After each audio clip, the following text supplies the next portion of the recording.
ওম অজ্ঞানতিমিরান্ধস্য জ্ঞানাঞ্জনশলাকয়া চক্ষুरुन्मिलितं येन तस्मै श्रीगुरवे नमः। ओम नमो भगवते वासुदेवाय। ओम नमो भगवते वासुदेवाय। ओम नमो भगवते वासुदेवाय।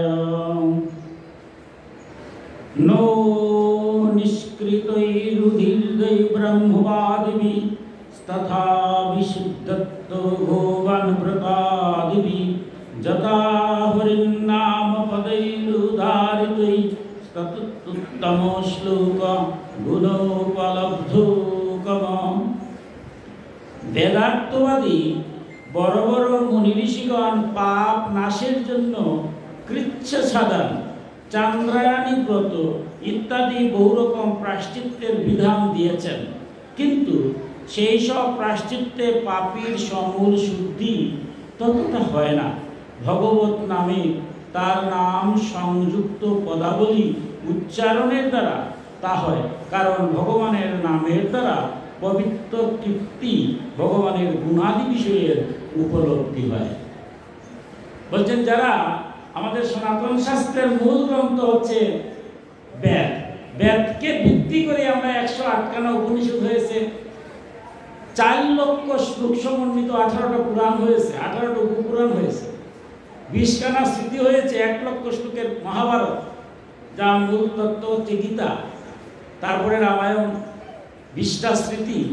সমস্ত তত্ত্বগতই হচ্ছে যে আমরা এই দুর্লভ মানব জন্ম পেয়েছি, 84 লক্ষ জুনি পরিভ্রমণে দুর্লভ মানব জীবন পাওয়া পরেও পূর্ব জন্মের কর্মের কারণে অথবা ইহজন্মের প্রারব্ধ কর্মের কারণে আমরা জীবনে দুঃখ কষ্ট হয়। আমরা দুঃখ থেকে মুক্তি পেতে চাই, কারণ এই সংসারটা হচ্ছে সাম ইয়তে ইতি। আপনার মতো যারা ভক্তরা আপনারা আছেন, আপনাদের কোনো দুঃখ নেই, আনন্দে আছেন। আমার মতো অধমের ঘুম থেকে উঠার পরে অশান্তির জ্বালা শেষ নাই, পারিবারিক অশান্তি, সামাজিক অশান্তি, রাষ্ট্রীয় শান্তি, বিশ্বের অশান্তির জ্বালায়, ত্রিপাপ জ্বালায় আমরা জ্বলছি, শান্তি পাচ্ছি না, শান্তি খুঁজতেছি। টাকা পয়সা অনেক আছে, থাকলে কি হবে, রাত্রে আর ঘুম আসে না, অশান্তি দাবান হলে পুড়তেছে। এই যে অশান্তি থেকে মুক্তির জন্য আমরা অনেক কিছু করি। বিজ্ঞানের যুগে আমি আগে বলছিলাম যে হরিনাম কীর্তনের দরকারটা কি। এই বিজ্ঞানের যুগে আমার মতো অধম বলবে যে দরকারটা কি, বর্তমানে সব তো টাকা দেওয়া হয়। আচ্ছা দেখুন তো, টাকা দিয়ে যদি সব হয়, তাইলে এমন কোনো অস্ত্র বিজ্ঞান বানাতে পারে না যে আর হিংসা নাই, বিদ্বেষ নাই, কারো বারো করবে না, কাউ মাথায় বাড়ি দেবো না, আমরা শান্তিতে ঘুমাতে পারবো, এমন অস্ত্র তো বাড়ি করতে পারতেন। কিন্তু আমার ভগবান কি মধুর কথা ভাগবতে বলছেন যে 3টা জিনিস আমরা জয় করতে পারি না, আধ্যাত্মিক, আদিদৈবিক এবং আদি ভৌতিক। আধ্যাত্মিক হঠাৎ যদি আমার দেহের মধ্যে এমন অসুখ হয়, আমরা জানি অনেকের অসুখ হয়, আমার আত্মীয়স্বজন, এখান থেকে মুক্তির কোনো উপায় নেই। ভগবান যদি কৃপা করে রক্ষা করতে করবেন, না হলে মুক্তি নেই। টাকা পয়সা দম দূর থাকতে পারে, ওইটা দিয়ে হবে না। তাই সেখান থেকে মুক্তির জন্য আমার টাকা পয়সা যাই থাকে, কেউ যদি আত্মীয় হয়, তাহলে ওনাদের আমি গোবিন্দর কাছে প্রণাম করি, ভগবান আমাকে সুস্থ করে দাও। কোভিড-19 যখন আসছিল, আমার মতো ওদের ভগবানের ডাকটা একটু বেশি হয়েছিল, ধরলে তো আর ছাড়বে না, কিন্তু কোভিড-19 গেছে আর ভগবানের নাম নেই। কিন্তু আপনারা যারা ভক্ত, আপনারা তো সবসময় বিপদেও ডাকেন, বিপদ যখন নাই, এই যে ভালো সময় আছে, এবারও ভগবানকে ডাকছেন। যাতে ভগবান বলছে যে ভক্ত আমার সবসময় ডাকে, সে যদি বিপদে পড়ে নাও ডাকে, আমি কি এতেই অকৃতজ্ঞ যে তার বিপদে আমি রক্ষা করবো না? অর্থাৎ ভক্তরা সবসময় ভগবানকে ডাকেন, বিপদের সময় না ডাকলেও ভগবান আপনাকে রক্ষা করবে। আদি দৈবিক, এই মুহূর্তে ভূমিকম্প শুরু হলো, আমার ব্যাংক ব্যালেন্স আছে কোটি টাকা, আমার গায়ে বিরাট শক্তি আছে, বিরাট ক্ষমতার অধিকারী, আমি কি করবো? ভূমিকম্প শুরু হলে কিছু করার আছে? এখন যদি হঠাৎ করে তাপমাত্রা বেড়ে যায়, বিজ্ঞানীরা বলবে হিটস্ট্রোক হয়েছে। সূর্যকে কন্ট্রোল করার ক্ষমতা কেউ আছে নাকি? হিটস্ট্রোক বাড়তে পারে, তাপমাত্রা কমে যায়, তাও হতে পারে। এই যে দৈবিক ঘটনা, এগুলোর থেকে মুক্তি ভগবান ছাড়া কেউ দেওয়ার সাধ্য এখনো কেউ হয় নাই। আর আদি ভৌতিক, ভূত মানে প্রাণী, রাস্তা দিয়ে যাচ্ছি, কুকুর শিকার আমার কামড়াতে পারে, ডেঙ্গু মশা একটা কামড় দিলে আমার ডেঙ্গু জ্বর হয়ে যায়। হ্যাঁ, এই প্রাণীদের থেকে মুক্তি পাওয়া সবচেয়ে বড় ভূত, মানে সবচেয়ে বড় প্রাণী বা মহৎ প্রাণী হচ্ছে মানুষ। এই সংসারে অন্য প্রাণীর দ্বারা যত আমরা আঘাতপ্রাপ্ত হচ্ছি, তার চেয়ে সবচেয়ে বেশি 99% মানুষ মানুষকে মারছে। আজ আমরা এত অশান্তির কারণটা কি? পরিবার থেকে শুরু করেন ভাইয়ে ভাইয়ে ঝগড়া, পিতায় পুত্রে ঝগড়া, স্বামী স্ত্রী ঝগড়া, শাশুড়ি বুড়িও ঝগড়া, ঘর থেকে একটু বাইর হলাম, একদম বাস্তব ঘটনা, পাড়ায় প্রতিবেশীতে ঝগড়া। আমার মহাপ্রভু তো ঝগড়ার থেকে রক্ষার জন্য কীর্তনের ব্যবস্থা করেছেন। আমরা একটু যাই সমাজে, সমাজের দিকে ঝগড়া, হিংসা, নিন্দা, বিদ্বেষ, দেশের দিকে তাকাই, বিশ্বের দিকে তাকাই, একে অপরকে মারছে। কিন্তু এমন কি বিজ্ঞানের অস্ত্র নাই যে না মারামারি আর হবে না, কাটাকাটি আর হবে না, সবাই আমরা প্রেমবন্ধনে মিল থাকবো? একমাত্র সেটার জন্য কি আছে? একমাত্র ধর্মীয় করবো। আমি কার মাথায় বাড়ি দেবো, কার বাড়ি করবো, তার মধ্যে কি ভগবান নাই? যখন আমার এই উপলব্ধি হবে, তখন আমি কারো নিন্দা করবো না, কারো বাড়িও পুরাবো না, কারো ক্ষতিও করবো না, বিষয়টা মঙ্গল হয়ে যাবে। তাই যদি আমরা কোনো পাপ কার্য করে থাকি জগতে, এই পাপের জন্য আমরা বারবার কষ্ট করতে হয়, দুঃখ করতে হয়। তাই বলছেন বেদার্থবাদী যারা বেদের সম্পূর্ণ ব্যাখ্যা করেছেন, তারা এই বিভিন্ন বিধান পরবর্তী ঋষিরা লিখেছেন। তারা কি বলছেন? বড় বড় ঋষিগণ পাপ নাশের জন্য, যে আমি ইহ জন্ম হতো জেনেও পাপ, কত পাপ করতেছি তার হিসাব নেই। আপনাকে আমি আঘাত দেবো না, তারপর আঘাত দিচ্ছি, নিন্দা করবো না, নিন্দা করছি। এই যে প্রতিদিন পাপ করছি, একটা আবার প্রারব্ধ হচ্ছে, আরেকটা আবার অতীতের কোন জন্মে কি করছি তাও জানে না। সেই পাপের জন্য আমরা বারবার দুঃখ কষ্ট করতে হয়। তাই মুনি ঋষিরা বলছেন পাপ নাশ করার জন্য কি করতে হয়? চান্দ্রায়ণ ব্রত, বিভিন্ন মনুসংহিতাদের দেখবেন বিভিন্ন প্রায়শ্চিত্তের বিধান আছে, বিভিন্ন ব্রত। আমরা যে ব্রত করি কেন করি? বিভিন্ন ব্রতের কারণে আমার পাপটা নাশ হয়। যদি পাপ নাশ হয় তাহলে কি হবে? আমার শুদ্ধ হবে দেহ, আমার মধ্যে কোনো দুঃখ কষ্ট হবে না। কিন্তু এখানে বলছেন যে কিন্তু সেই সব প্রায়শ্চিত্তে কিংবা ব্রতে পাপীর সমূল শুদ্ধি ততটা হয় না, ভগবত নামে তার নাম সংযুক্ত পদাবলী উচ্চারণের দ্বারা করা হয়। এই ব্রত করলে পরে, ব্রত করলাম, তপস্যা করলাম, অথবা আমি বিভিন্ন প্রায়শ্চিত্ত করলাম, এগুলা দিয়ে যতটুকু পাপ স্খলন হয় তার চেয়ে অনেক পাপ স্খলন হয় ভগবানের নাম সংকীর্তনের দ্বারা। ভগবানের নাম যদি আমি করি, অথবা নাম যদি আমরা শুনি, নামের দ্বারাই, বহুষদের দ্বারা সমস্ত কিছু দূর হয়ে যায়। আমার মতো একদম প্রথমেই বলবে যে নামের কি এমন গুণ যে আমার পাপ বিনাশ হয়ে যাবে? দেখুন, নাম, ভগবানের যে নাম, আমরা এখনো দেখি মন্ত্র বলি, আমরা চরক পূজাতে দেখি, বর্ষিকাতে, এখনো কিন্তু বিজ্ঞানীরা বলছে একটা অলৌকিক শক্তি, আদ্যা শক্তি। মা কালী পূজার আগের দিন নাচেন আগুনের মধ্যে, মন্ত্রে কি গুণ নাই? যদি মন্ত্র বলতে পারি, ভগবানের নাম যদি সেভাবে নিতে পারি, আজকের এই তত্ত্বকথা বলছে যত ধরনের পাপ করি সকল পাপ থেকে মোচন হয় ভগবানের নাম নিলে এবং নাম শ্রবণ করলে। দেখুন, এই প্রসঙ্গে একটা সুন্দর কথা আমরা ভগবান শ্রীকৃষ্ণ কি বলছেন? জাত গোবিন্দেতি চক্রুষ কৃষ্ণমাং দুর্বাসিনম ঋণমে তত প্রবৃত্তিং মে হৃদয়ান্নাপোষোপতি। আমি দূরে থাকার ফলে দ্রৌপদী ক্রন্দন করে জুড়ে জুড়ে গোবিন্দ গোবিন্দ বলে ডেকেছিল। এটি আমার গুরুতর ঋণ স্বরূপ, এবং মুহূর্তের জন্য আমি এই ঋণভার থেকে মুক্ত হতে পারি না। ভগবান শ্রীকৃষ্ণ বলছেন যে নাম কিরকম? যদি ব্যাকুলভাবে ভগবানকে ডাকতে পারেন যে দ্রৌপদী আমি দূরে আছি, এই চিন্তা করে যখন জুড়ে জুড়ে কৃষ্ণ কৃষ্ণ বলে বলছিলেন, তার বস্ত্রহরণ যখন হয়, দুঃশাসন দুর্যোধন কর্তৃক যখন তার শিলতাহানি ঘটছে, প্রথম দ্রৌপদী মনে মনে ভাবলেন যে আমার এত বড় বড় শক্তিধর স্বামী আছেন, তারা রক্ষা করবেন, অথবা কুলশ্রেষ্ঠ পিতামহ বিশ্ব দ্রোণাচার্য, কৃপাচার্য, কর্ণের মতো বড় বীর এবং ধার্মিক লোকেরা এখানে উপস্থিত আছেন, সুতরাং কুলবধূর বস্ত্রহরণ হচ্ছে, এরা তো অবশ্যই বাধা দিবেন। কিন্তু দেখুন ধর্মটা কত কঠিন জিনিস। এরা বসে আছেন, কেউ বাধা দেয় নাই। বাধা দিছেন? বিশ্বর মতো স্বেচ্ছামৃত্যুধারী, কত ক্ষমতার অধিকারী। দ্রোণাচার্য যার অস্ত্র থাকবে, ভগবান পরশুরামের কাছ থেকে তিনি শিক্ষা লাভ করেছেন, অস্ত্র দ্বারা তাকে কেউ তাকে মারতে পারবে না। দাতা কর্ণ, যার সামনে দাঁড়াইবার কেউ ক্ষমতাই নেই, কবচ যখন কর্ণ যখন নিয়ে গেছিলেন তারপরেও তার সামনে কেউ দাঁড়াতে পারছেন না। এত শক্তিশালী অস্ত্র ছাড়া তাকে বধ করা যাবে না। এত ধার্মিক ছিলেন এরা। কিন্তু ধর্মটা কি দেখুন, কত কঠিন জিনিস। বিশ্ব কি ধার্মিক ছিলেন না? কর্ণ কি দাতা ছিলেন না? কর্ণের মতো বিশ্ব ব্রহ্মাণ্ডে কেউ আর দাতা আছে? দাতা কর্ণ কেউ নাই। কিন্তু তারাও কোনটা ধর্ম আর কোনটা অধর্ম, পাপটা কোন জায়গাতে হয়, কোনটা ধর্ম আর কোনটা অধর্ম সেটা বুঝতে পারেন নাই। কুলবধূর বস্ত্রহরণ হচ্ছে একটা হুঙ্কার যদি দিতেন কর্ণ অথবা বিশ্ব অথবা দ্রোণাচার্য, দুঃশাসন আর দুর্যোধনের কোনো ক্ষমতা ছিল? মহাভারতের মূল তত্ত্ব কথা ভগবান শেষে গিয়ে বলছেন যে এই কুরুক্ষেত্র যুদ্ধ হয়েছে কোনো দুষ্টদের দ্বারা নয়, দুর্যোধনের দ্বারা কিংবা দুঃশাসনের দ্বারা কুরুক্ষেত্র যুদ্ধ হয় নাই। কুরুক্ষেত্র যুদ্ধ হয়েছে বিশ্ব, কর্ণ আর এই দ্রোণাচার্যের কারণে। এই সমাজে আমরা দেখুন যে বাস্তব ঘটনা, আমরা সমাজ নষ্ট হচ্ছে, যারা দুষ্টামি করছে তারা ক্ষমতা কতটুকু থাকে? বড় বড় ছাতার নিচে এরা থাকে। এই ছাতার ক্ষমতার বলে তারা দুষ্টামি করে, আর যারা ছাতায় ছায়া দেয় তারা মনে করে আমরা বিরাট শক্তির অধিকারী।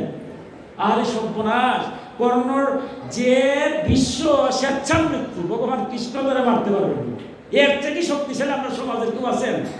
এই যে ভাগবতের কথাগুলা, কিন্তু সেই বিশ্বরও পতন হয়েছে কেন? দুর্যোধন এবং দুঃশাসনকে এর সঙ্গী হওয়ার কারণে। আমার দাতা কর্ণ এত বড় দাতা, নিজের ছেলেকে পর্যন্ত নারায়ণ অতীতকে খাইয়ে দিয়েছিলেন, কিন্তু সেই দাতা কর্ণ বিনাশ হলেন কেন? দুর্যোধন এবং দুঃশাসনের সাথে থাকার জন্য। অন্যায় করা এবং অন্যায় সহ্য করা, অন্যায়কে সমর্থন দেওয়ার স্বামী। তাই অন্যায় করবো না, অন্যায়কে সমর্থন দেব না, কিন্তু তারা করেছিলেন, তারা বিনাশ হয়েছে। যখন দ্রৌপদী ভাবলেন যে এরা রক্ষা করবেন, কেউই আর রক্ষা করলো না, তারা ধর্মগুণটা বুঝলো না। এখন ভগবান শেষ পর্যন্ত কি করলেন? কৃষ্ণ কৃষ্ণ বলে অনেক জুড়ে এই যে কথাগুলো আনকন্ডিশনাল সিলেন্ডার হতে হয়।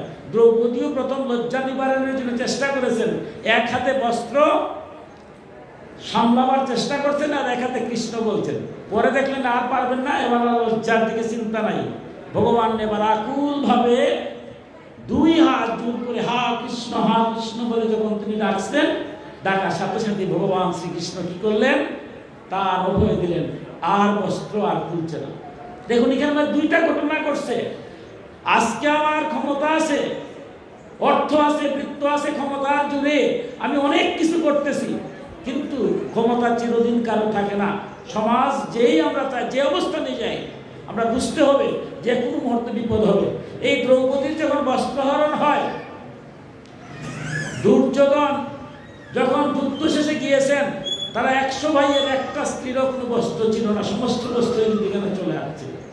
আমি অপর মাতৃবৎ পরদারেষু, পরের স্ত্রী মায়ের মতো সনাতন ধর্মে বলছে প্রত্যেকটা স্ত্রীকে মাতৃরূপে সাধনা করবে। সে আমার স্ত্রী হোক, সে মা হোক, সে কন্যা হোক, যাই হোক, সে মাতৃরূপে সাধনা করতে। সেই মায়ের অপমান যারা করবে, তাহলে আমার স্ত্রী কি সম্মান রক্ষা হবে? কিন্তু দেখুন স্বয়ং দ্রৌপদী তার কথাগুলো কেন মুস্ত রেখেছেন। প্রথম যখন তিনি আনকন্ডিশনাল সিলেন্ডার হয়ে কৃষ্ণ কৃষ্ণ বলছেন, এবার তিনি কৃষ্ণ এসে তাকে লজ্জা থেকে রক্ষা করছেন, দুঃশাসনে আর পারবে। কিন্তু কৃষ্ণ নিজে বলছেন একটু করে যে আমি দূরে থাকার পরে দ্রৌপদী ক্রন্দন করে জুড়ে জুড়ে কৃষ্ণ কৃষ্ণ বলেছে, সেটা সে গোবিন্দ দেখেছে, এটা আমার গুণ ঋণ। শুধু এক মুহূর্তে যেন আমি ঋণ আর করতে পারি না, যে আমার ভক্ত আমাকে ডাকছে, আমি ডাকার সাথে সাথে তো যাওয়ার কথা। ভগবান তো পরীক্ষা করেন নিষ্কামভাবে আনকন্ডিশনাল সিলেন্ডার হয়ে ভগবানকে ডাকতে পারে কিনা। কিন্তু দ্রৌপদী যখন ডেকেছেন, এরপরে বলছে যে সারাটা জীবন আমি ঋণ ভাগ দ্রৌপদীর কাছে ঋণী, যে আমার ভক্ত আমাকে জুড়ে জুড়ে প্রাণ খুলে গোবিন্দ গোবিন্দ ডাকছে, আমার ঋণ শুরু। তাই ভগবানকে যদি ডাকতে পারেন, ভগবান সেই ডাক সহ্য করতে পারে না, আপনার ডাক অবশ্যই সারা দিবে, আপনার মঙ্গল অবশ্যই ভাবে। তাই পরে শ্লোকে বলছেন, পাশ্চিত্য অনুষ্ঠানের পরেও মন যদি আবার কুপতে পাপের দিকে ধাবিত হয়, তবে সেই প্রায়শ্চিত্ত ঐকান্তিক প্রায়শ্চিত্ত নয়, অর্থাৎ সেই প্রায়শ্চিত্ত চিরদিনের জন্য মনকে শুদ্ধ করতে পারেনি। সেই জন্য যারা এরকম প্রায়শ্চিত্ত করতে চায় যাতে পাপকর্ম ও পাপ বাসনার মূলচ্ছেদ হয়ে যায়, তাহলে শ্রীহরির লীলা কীর্তনই মুখ্য প্রায়শ্চিত্ত। কারণ তার লীলা কীর্তনে অন্তঃকরণ পূর্ণভাবে শুদ্ধ হয়ে যায়। যে দেখুন, আমরা পাপ বিমোচনের জন্য জন্ম জন্মান্তরের যে কত পাপ করেছি তা জানি না, সেটার থেকে মুক্তির জন্য যদি আমি একটা প্রায়শ্চিত্ত করলাম, তো প্রায়শ্চিত্ত করলেও আমার পাপটা মোচন হলো, কিন্তু যে পাপের কারণে আমার সংস্কারটা কিন্তু দেহের মধ্যে যায় না, সংস্কারটা থেকে যাওয়ার কারণে আবার পাপ কার্যে আমরা প্রবৃত্ত হই। যেমন দেখুন, গঙ্গা স্নান করা, এই যে নামটা বলছে গঙ্গা স্নানের চেয়ে অনেক করে যাবো, দেখবেন কি মধুরভাবে বলছে, তার চেয়েও বড় কারণটা কি? গঙ্গা স্নান করলাম, আমার পাপ মোচন হলো, মা গঙ্গা সব পাপ নিলেন। কিন্তু গঙ্গা স্নানের পরে যদি আমি পাপ করি, এই পাপটা কি আমার মা গঙ্গা নেবেন? তা আমি গঙ্গা স্নান করে আসলাম, আসার পরেও যদি মৃত্যুর আগে আরও পাপ করি, সেই পাপের প্রায়শ্চিত্ত কে করবে? এটা কি সম্ভব?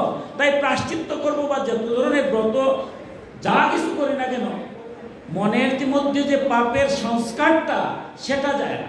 সেই জন্য বলছে সেই সংস্কার যাওয়ার জন্য একমাত্র হলো শ্রীহরির কীর্তন। শ্রীহরির কীর্তনের দ্বারা কি হয়? শ্রীহরির নাম লীলা কীর্তন শ্রবণের মাধ্যমে মনের মধ্যে যে আসরিক স্বভাব আছে, আমার দেহের মধ্যে 6টা অসুর বাস করে। 6টা অসুরের মধ্যে হচ্ছে কাম, ক্রোধ, লোভ, মোহ, মদ এবং মাৎসর্য। এই ষড়রিপুকে তারা দমন করতে পারে। আপনারা আজকে অনুষ্ঠান করছেন, শত ব্যস্ততার মধ্যে কেন সময় পেয়েছেন, আপনারা ষড়রিপুকে দমন করেছেন, বিদায় কেন আসছেন, নাইলে আমার মতো অদম এখানে ভক্তদের চরণগুলি নেওয়ার সুযোগ হতো না।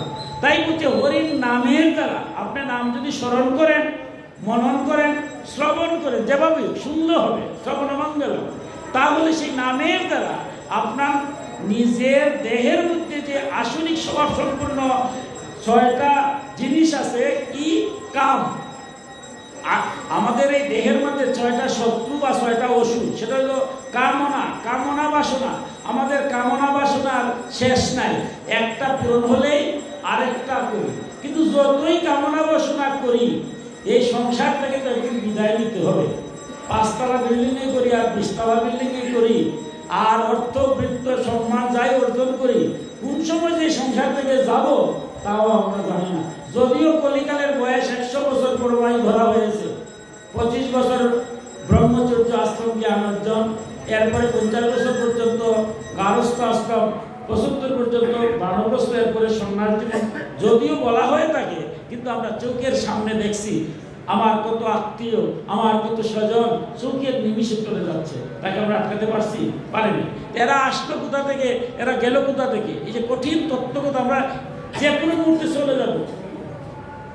এই চলে যাওয়ার এই দুর্লভ মানব জন্মটা আমরা পেয়েছি, বিভিন্ন ধুনি পরিক্রমণ করার দুর্লভ মানব জন্ম পেয়েছি। পিতৃ ঔরসে মাতৃগর্ভে মায়ের রক্ত মাংস মজ্জা অস্থি দিয়ে আমার এই মাংসপিণ্ড যখন করে তৈরি করে দিলেন, তখনই অনাদিরাদি গোবিন্দ এসে প্রবেশ করায় আমার প্রাণ চাঞ্চল্য ফিরে আসে।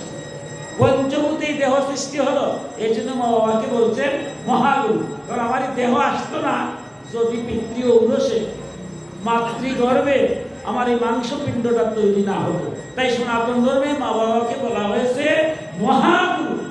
মা বাবার সেবা ছাড়া যদি গোবিন্দের পূজা হয়, বিষ্ণু পুরাণে গিয়ে বলছেন স্বয়ং বিষ্ণু, যারা মা বাবার সেবা করে না, মা বাবার পূজা করে না, না করে যদি আমার পূজা করে, আমি সেই পূজা গ্রহণ করি না। তাই কঠিন কথা, মা বাবাকে ফাঁকি দিয়ে কোনো পূজা ধর্ম কর্ম কিছু হয় না। এই জন্য সনাতন ধর্মে মহাগুরু, কেউ যদি মা বাবা মারা যায়, আমরা বলি মহাগুরু নিপাত হয়েছে।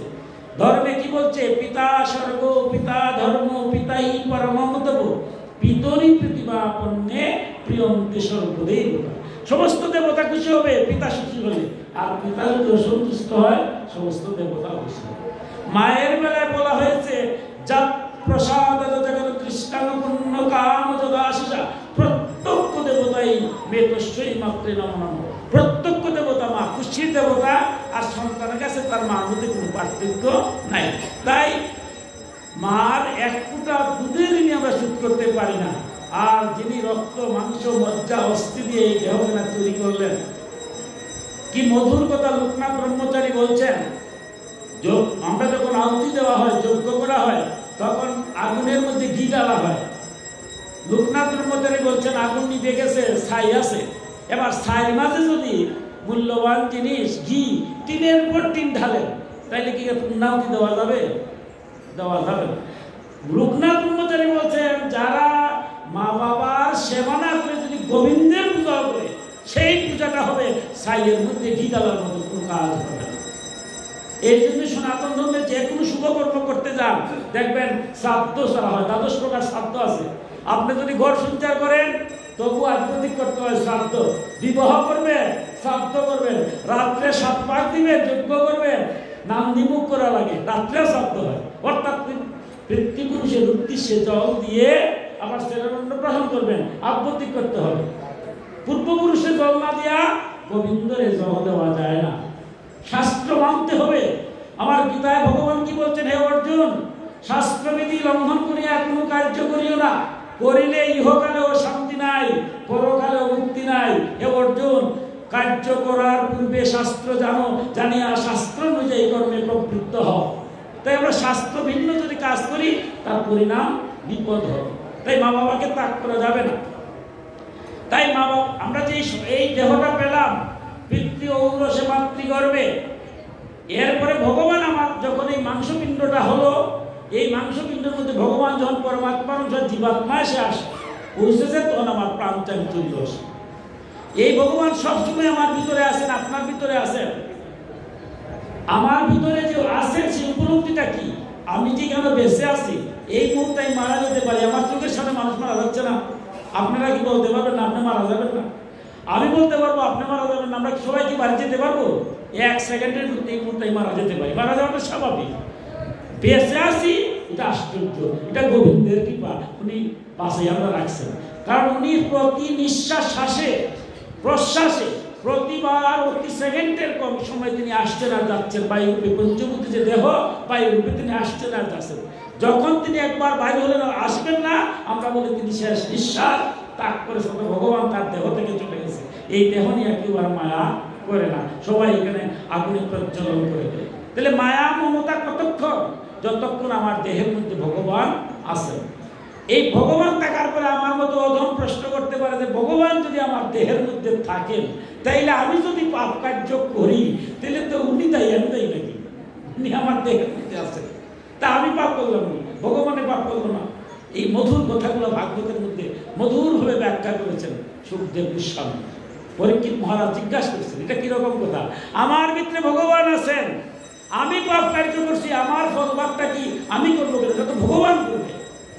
সে উত্তর দিয়েছেন, কঠিন কথা। ভগবান বলছেন আমি তোমার মধ্যে আছি। কি রূপে আছি? একটা বৃক্ষের মধ্যে 2টা পাখি, একটা পাখি ফল খাচ্ছে আর একটা পাখি পর্যবেক্ষণ করছে। আমার এই দেহরূপ বৃক্ষের মধ্যে 2টা পাখি আছে। একটা হচ্ছে এই যে ইন্দ্রিয়গুলা, এই ইন্দ্রিয়গুলার কামটা হচ্ছে কাম, ক্রোধ, লোভ, মোহ, মদ, মাৎসর্য। শরীর দ্বারা এই ইন্দ্রিয়গুলা আবদ্ধ, এদের কাজটি হচ্ছে ভোগ করা।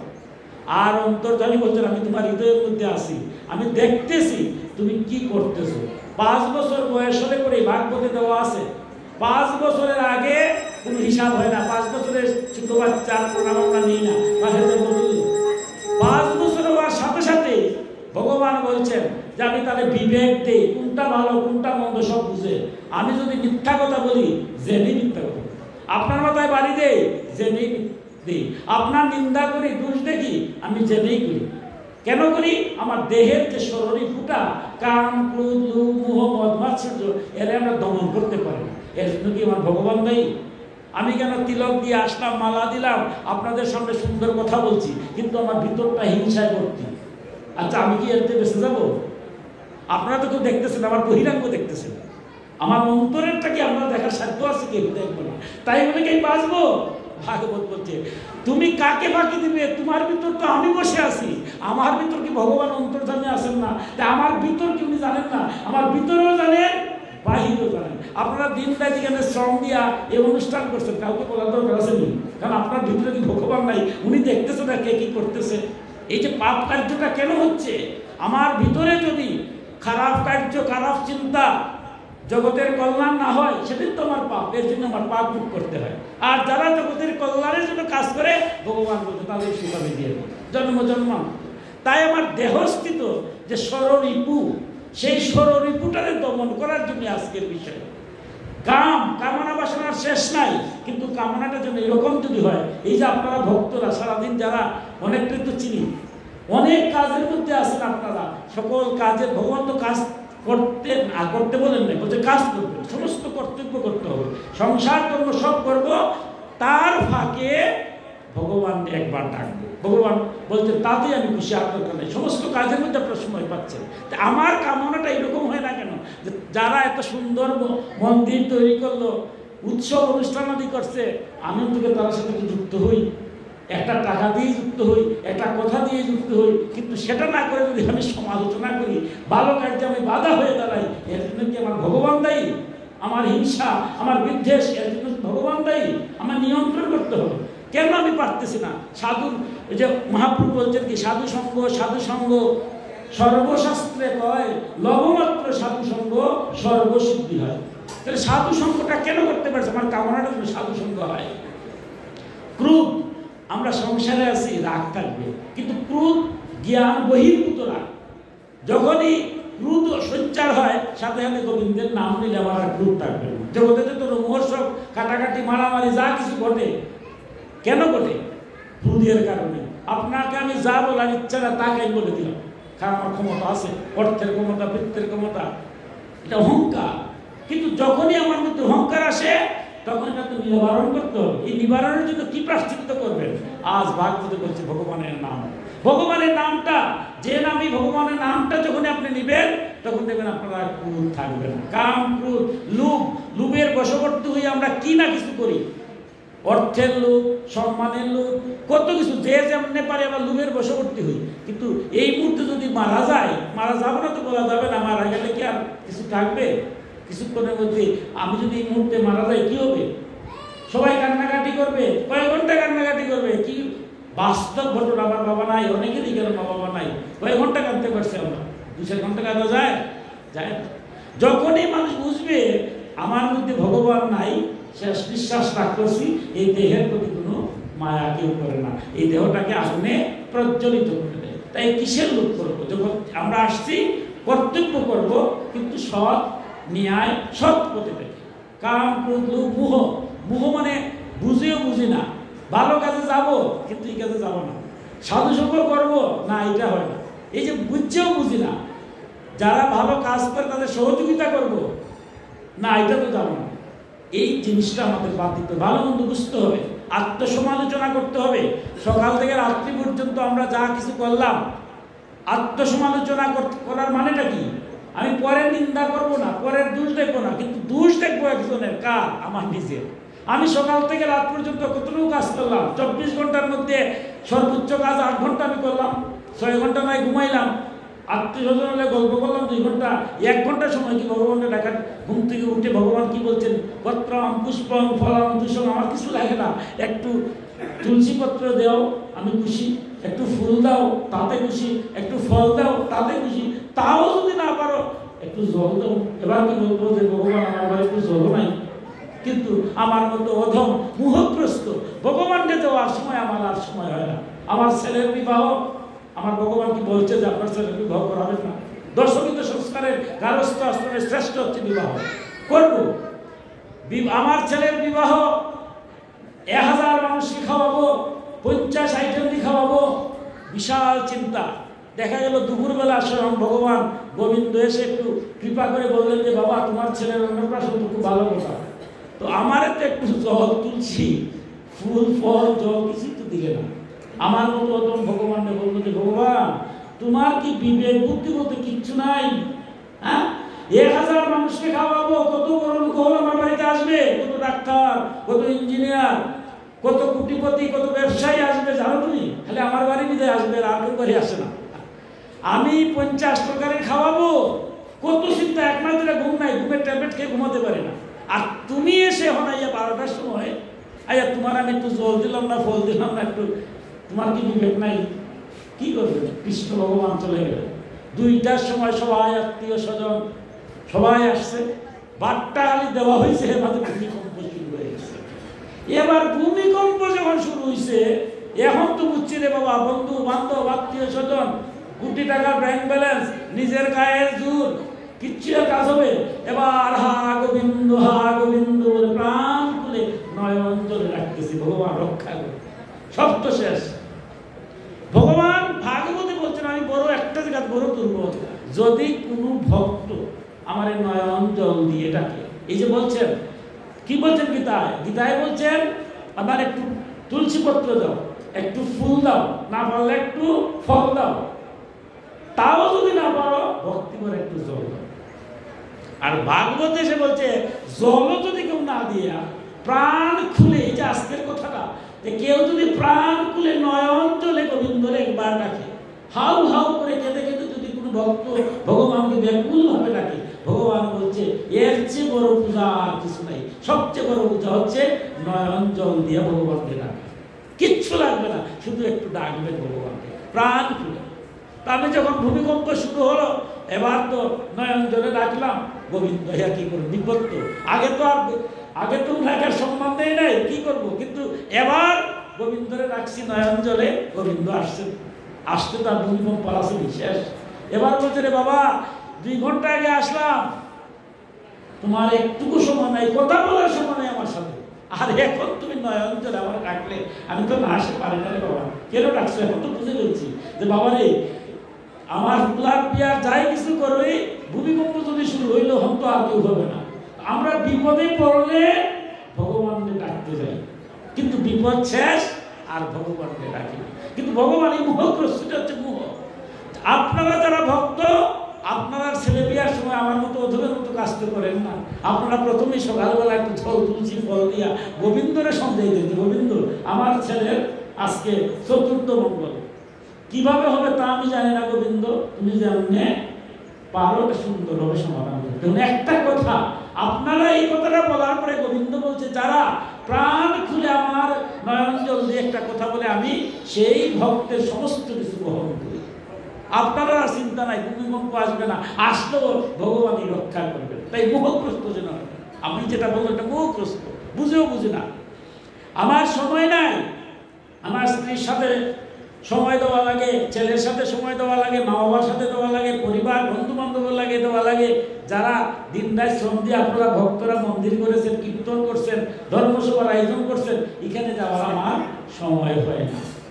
কিন্তু যদি এই মুহূর্তে আমার স্ত্রীও সুস্থ হয়, আমার স্বামীও সুস্থ হয়, আমার সন্তানও সুস্থ হয়, এবার আমি কেঁদে কেঁদে গোবিন্দকে গিয়ে বলি, গোবিন্দ আমার রক্ষা করো, রক্ষা করো। এই যে জিনিসটা, এটার নাম হচ্ছে মোহগ্রস্ত। কিন্তু ভক্ত আপনারা বিপদ আসলেও রাখেন, না আসলেও রাখেন, তাই মোহগ্রস্ত হওয়া যাবে না। আমার দেহের এটা মোহগ্রস্ত, কাম ক্রোধ লোভ মোহ, মদ এবং মাৎসর্য। মদ হচ্ছে অহংকার। আমি জন্মেছি বিশাল করে, দেখতে কি হলো, জন্ম হোক যথা তথা, কর্ম হোক ভালো। আমার মহাপ্রভু আজকে 540তম আবির্ভাব তিথি। আমার মহাপ্রভু কি বলছেন, বিপ্র বিপ্র নহে যদি কৃষ্ণ তেজে, চণ্ডাল চণ্ডাল নহে যদি কৃষ্ণ ভজে, যেই ভজে সেই বড় অভক্তহীন চারু, কৃষ্ণ ভজনে নাই জাতি কুলাদি বিচার। আমি বিপ্রবংশে জন্ম নিলাম না চণ্ডালের জন্ম নিলাম, সেটা আমার মুখ্য বিষয় নয়। আমি মনুষ্যকুলে এসে যদি ভগবানের নাম নিতে না পারলাম, এই জীবনটাই আমার বৃথা। যারাই ভগবানের নাম নেবে সেই পরম ভক্ত। আমার মহাপ্রভু দধিমাণ্ড যখন ভাঙ্গেন, দধিমাণ্ড ভাঙ্গার পরে এখানে তো পিতা পুত্র থাকি, আমরা জাগতিক সম্পর্কে থাকি না, স্বামী স্ত্রী থাকি, ব্রাহ্মণ অব্রাহ্মণ থাকি, ভক্ত অভক্ত থাকি। একবার কি কাউকে প্রশ্ন করি যে কার চরণগুলি কেন নিচ্ছি, সবার মধ্যে ভগবান আছেন। এই তত্ত্বটা সর্বভূতি ভগবানকে দর্শন মহাপ্রভু 1 নিমিষে করে দিলেন। দধিমাণ্ড ভাঙ্গার পরে এখানে তুমি গড় দাও, এখানে তুমি তুলা দেও মাথায়, সবের মধ্যে ভগবান আছেন। এই চিন্তা কত কঠিন তত্ত্বগুলো মহাপ্রভু এসে সহজ করে দিয়েছেন কীর্তনের মাধ্যমে। তাই বলছেন অহংকার, আমি অর্থ আছে, আজকে অর্থ আছে, কালকে তো ফকির হতে পারি। আমরা জাগতিকভাবে তো দেখি আজকের রাজা কালকে ফকির। তাই অহংকার, ধনের অহংকার, মানের অহংকার, আমি বিরাট সম্মানী, এই মুহূর্তে যদি মারা যায় আমার সম্মানটা থাকবে কোথায়? মারা যাবো না, কি বলতে পারবেন? ধনের অহংকার, মানের অহংকার, জন্মের অহংকার, ভাগবতে জ্ঞানের অহংকারের শূন্য বিশূন্য বলছে যে আমার মধ্যে যদি জ্ঞানটা কি? নিরহংকার। নিরহংকার জানার নামটা হচ্ছে জ্ঞান। অহংকারে জানা লাভ, এটা বিপদ। শিবগীতার দেওয়ালিতে বলছেন সূক্ষ্ম ডাল, যে ডাল শুকিয়ে গেছে তাকে যদি জুড়েও আপনি নিচের দিকে আনার চেষ্টা করেন, সে নিচের দিকে আসে না, ভেঙে যাবে। কিন্তু ফলন্ত বৃক্ষের শাখা ফলের ভারে নুয়ে যায়। যারা প্রকৃত জ্ঞানী সে কখনো অহংকার হবে না। এই ভাগবত আমরা দেখেছি ব্রহ্মার অহংকার হয়ে গেছিল, ভগবান নিশ্চিন্ন করেছেন। তাই আমি সবচেয়ে জ্ঞানী, আমার কথাই সব শুনবে, আমি কার কথা শুনবো না। নিজের মধ্যে যখন এটা হবে তখনই আমার অধঃপতন শেষ। কখনো অহংকার করতে নেই। ভগবান যা দিয়েছেন তাই আমার বলতে যারা জ্ঞানী তারা নিজেরা কখনো অহংকার ভাবে না। ভগবানের দেওয়া এই মতো মুখ বন্ধ হয়ে যায়, হাত প্যারালাইজড হয়ে যায়, শেষ। তাই মদ অহংকার শূন্য হতে হবে। তাই মহাপ্রভু অহংকার শূন্যের বিধানে কীর্তনের মধ্যে দিয়েছেন যে দুলাহে ঘোরা করে গাও, ভক্তের তুলা তুলি চরণে নাও, তোমার যত অহংকার আছে সব অহংকার শেষ। মদ মাৎসর্য, পরশ্রীকাতরতা, অর্থাৎ মাৎসর্য হচ্ছে পরের বালা ভালো লাগে না। এই যেটা দেহের একটা বৈশিষ্ট্য, 6টা বৈশিষ্ট্যের মধ্যে একটা। আপনি খুব ভালো আছেন, আমার কাজটা হলো আপনার ত্রুটি ধরা, কিন্তু শাস্ত্রে বলছে না কারোর ত্রুটি ধরবে না। আপনি একটা কাজ করছেন, আপনারা এই অনুষ্ঠান করতেছেন, এই অনুষ্ঠানের মধ্যে অনেক ত্রুটি থাকবে। কাজ করলেই তো ত্রুটি থাকে, আমি কাজ করি না, ত্রুটি কিসের? তবে আপনার ত্রুটিটা ধরার নিয়ম এটা না, মহাপ্রভু বলছেন। মহাপ্রভুর বিধান কি বলছেন? ত্রিনাদপি শুনিচেন তরুণীবা সুষ্ণনা অমানিন অমানতেন কীর্তনা সুরাহরি। যারা হরি কীর্তন করেন, ভগবানের নাম জপ কীর্তন করেন, তারা তৃণের মতো, ঘাসের মতো নিষ্ঠা। ঘাসকে উড়ে গেলে যেমন কিচ্ছু হয় না, তারা সমস্ত কিছু করবো। গাছকে কাটলে যেমন গাছ সহ্য করে, সেই রকম ধৈর্যশালী। আর নিজের সম্মান কখনো চায় না, তবে অপরকে কৃষ্ণ জ্ঞানে সম্মান দেয়। যত্র যত্র নেত্র করে তত্র তত্র কৃষ্ণ স্ফুটে। যেখানেই চোখ পড়ে সেখানেই কৃষ্ণ। কারণ ভগবান কি পরমাত্মার অংশ, জীবাত্মার উপরে প্রত্যেকের দেহ আছেন না, কে কৃষ্ণ ছাড়া আছেন? মহাপ্রভু কি বলছেন? চোখ যেখানে পড়ে এখানে তুমি কৃষ্ণ জ্ঞান করো, সমাধান। আপনার মধ্যে কোনো অহংকার থাকবে না। তাই পরের নিন্দা, পর চর্চা আমরা করবো না। আত্মসমালোচনা করে, আত্মবিশ্লেষণ করে ভালোটা রাখবো, খারাপটা বাদ দেবো। আত্মসংশ্লেষণের মধ্যে আত্মশুদ্ধি করলে পরেই আমার দেহ থেকে আর কোন খারাপ কার্য হয় না। তাই এই যে করার জন্য বলছেন যতগুলা বিধান আছে সনাতন শাস্ত্রে, এর মধ্যে শ্রীহরির লীলা কীর্তন, ভগবানের নাম, এই যে সুনাম 32 অক্ষর কীর্তন হচ্ছে ভগবানের নাম, এই নাম শোনা অথবা মনন করা অথবা নিজে বলা, এর মধ্যে দিয়ে আমার দেহের যত এই যে কাম, ক্রোধ, লোভ, মোহ, মদ, মাৎসর্যগুলা নষ্ট হয়ে যায়। কি মধুর কথা বলছেন দেখুন, যে সকৃতুচ্চারং যেন হরি তক্ষরদ্বয়ম বদ্ধ পরিকর্তেন মুখ্যায় গমনং প্রতি। হরি এই দুটি অক্ষর যে একবার মাত্র উচ্চারণ করেছে, সে মুখ্য প্রাপ্তি বেঁধে ফেলেছে। এই কি বলছে যে হরি শব্দটা যখন আপনি উচ্চারণ করবেন, উচ্চারণের সাথে সাথে আপনার মুখ্য গতি হয়। ধর্ম, অর্থ, কাম, মুখ্য। আমরা গারস্থ আশ্রমের 4টা। আমরা সনাতন ধর্মের যারা সন্ন্যাস অর্থাৎ সংসার ত্যাগ করেছেন তাদের বিধান একটা, আর আমরা যারা সংসারী তাদের বিধান একটা। সংসার যারা ত্যাগ করেছেন তাদের তো আর কিছু প্রয়োজন নাই। উপনিষদে যে কথা বলছে, এই কথাগুলো বললে আর কলিকালে কেউ আর সন্ন্যাস নিবে না।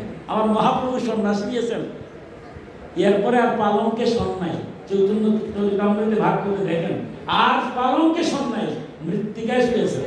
কারণ নারীর দিকে তাকাতে পারবেন না, নারী মুখ দর্শন করতে পারবেন না। উপনিষদে বলছে শ্রাদ্ধ করবেন, শ্রাদ্ধ করলে যেভাবে ওই মৃত ব্যক্তি যদি কোনো কারণে আসে তাকে ভূত বলে। আমার বাবা মারা গেছেন, এখন যদি আমার বাবা এখানে আসেন, আমি বাবাকে স্বীকার করবো? শ্রাদ্ধ করে ফেলছি, স্বীকার করবো নাকি? করবো না, বলবো ভূত আসছে। তাই সন্ন্যাস হলে পরে তার আত্মীয় স্বজন কারোর সাথে দর্শন করবে না, সব ভূত হয়ে গেছে। এইরকম চিন্তা করে, অর্থবিত্ত তো চিন্তাই নাই, যে যদি কেউ সন্ন্যাসে গিয়া অর্থের চিন্তা করে তাহলে শুকরের বিষ্ঠা অর্জন করা সামিল। শল্যপুষত ব্যাখ্যা দিচ্ছে মহাপ্রভু চৈতন্য চরিতামৃতে গিয়া শ্রী অদ্বৈত এবং যখন নিত্যানন্দ বললেন আমিও যাবো সন্ন্যাসে, মহাপ্রভু বললেন তোমরা যাবে না।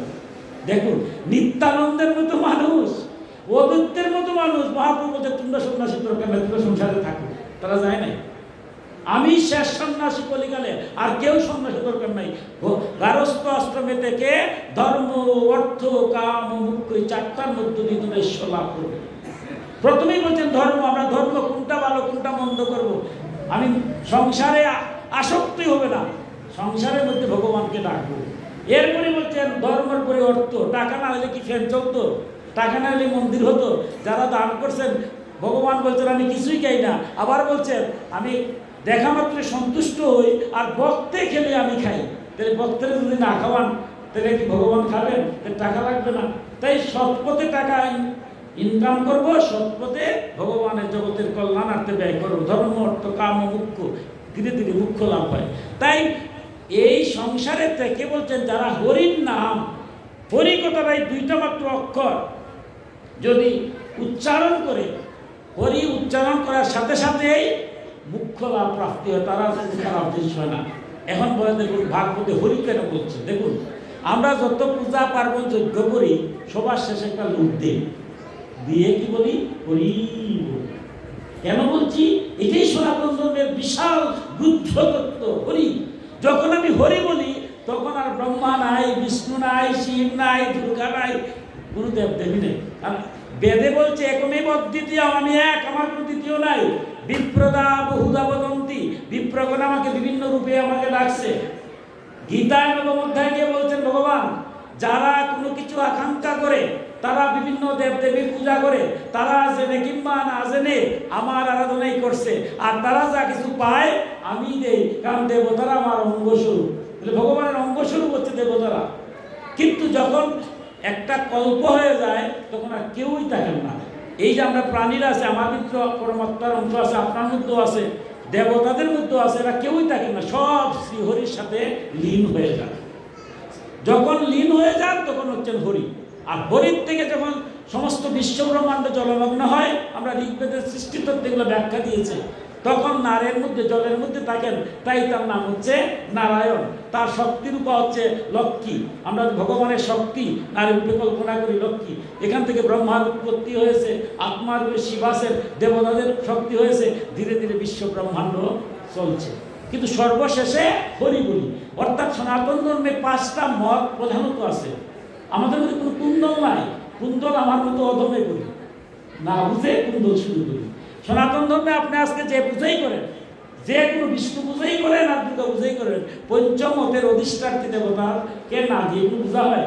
ওম নমো গণেশায় বলি, আমার মায়েরা 5টা নবীদের না, 5টা নবীদ না দিলে একটা থালির মধ্যে 5 ভাগ করে দেন। এই 5 ভাগে কারা, কাদেরকে পূজা করি? প্রথম যারা গাণপত্য মতের অধিকারী, যারা হরিদ্বারে গিয়েছেন ভারতে, দেখবেন এখানে সব খালি গণেশ, গাণপত্য, গণেশের দীক্ষিত বেশি, গাণপত্য গণেশ, গঙ্গাবাইয়া, যারা গাণপত্যের অধিকারী তারা হচ্ছে গণেশ, অন্নম গণেশায় নমঃ। ভাগবত পাঠ হচ্ছে, গীতা পাঠ হচ্ছে, প্রথমেই পঞ্চদেবতাকে দিতে হবে, গণেশকে দিলাম প্রথম। যারা সৌরমতের অধিকারী, সূর্য তাদের আরাধ্য, সূর্যকে দিলাম। যারা বৈষ্ণবদের অধিকারী, বৈষ্ণব বিষ্ণুকে দিলাম। যারা শৈব মতের অধিকারী, শিবকে দিলাম। আর যারা ভগবানকে বলছে ভগবান তুমি তো বাবা ডাকলে আমার বালা, কিন্তু মা ডাকলে আরো মধুর লাগে, মা ডাকতে মধুর লাগে। একদল আছে আমাদের মধ্যে না, ভগবানকে মা ডাকবো, ভগবান মা না বাবা, ভগবান আপনি যেভাবে ডাকেন। যারা মাতৃরূপে ভগবান আরাধনা করেন তারা হচ্ছে শাক্ত, আদ্যাশক্তি, দুর্গা, এই কৌশিকী, এই 5 জন মা দুর্গার পূজা করা।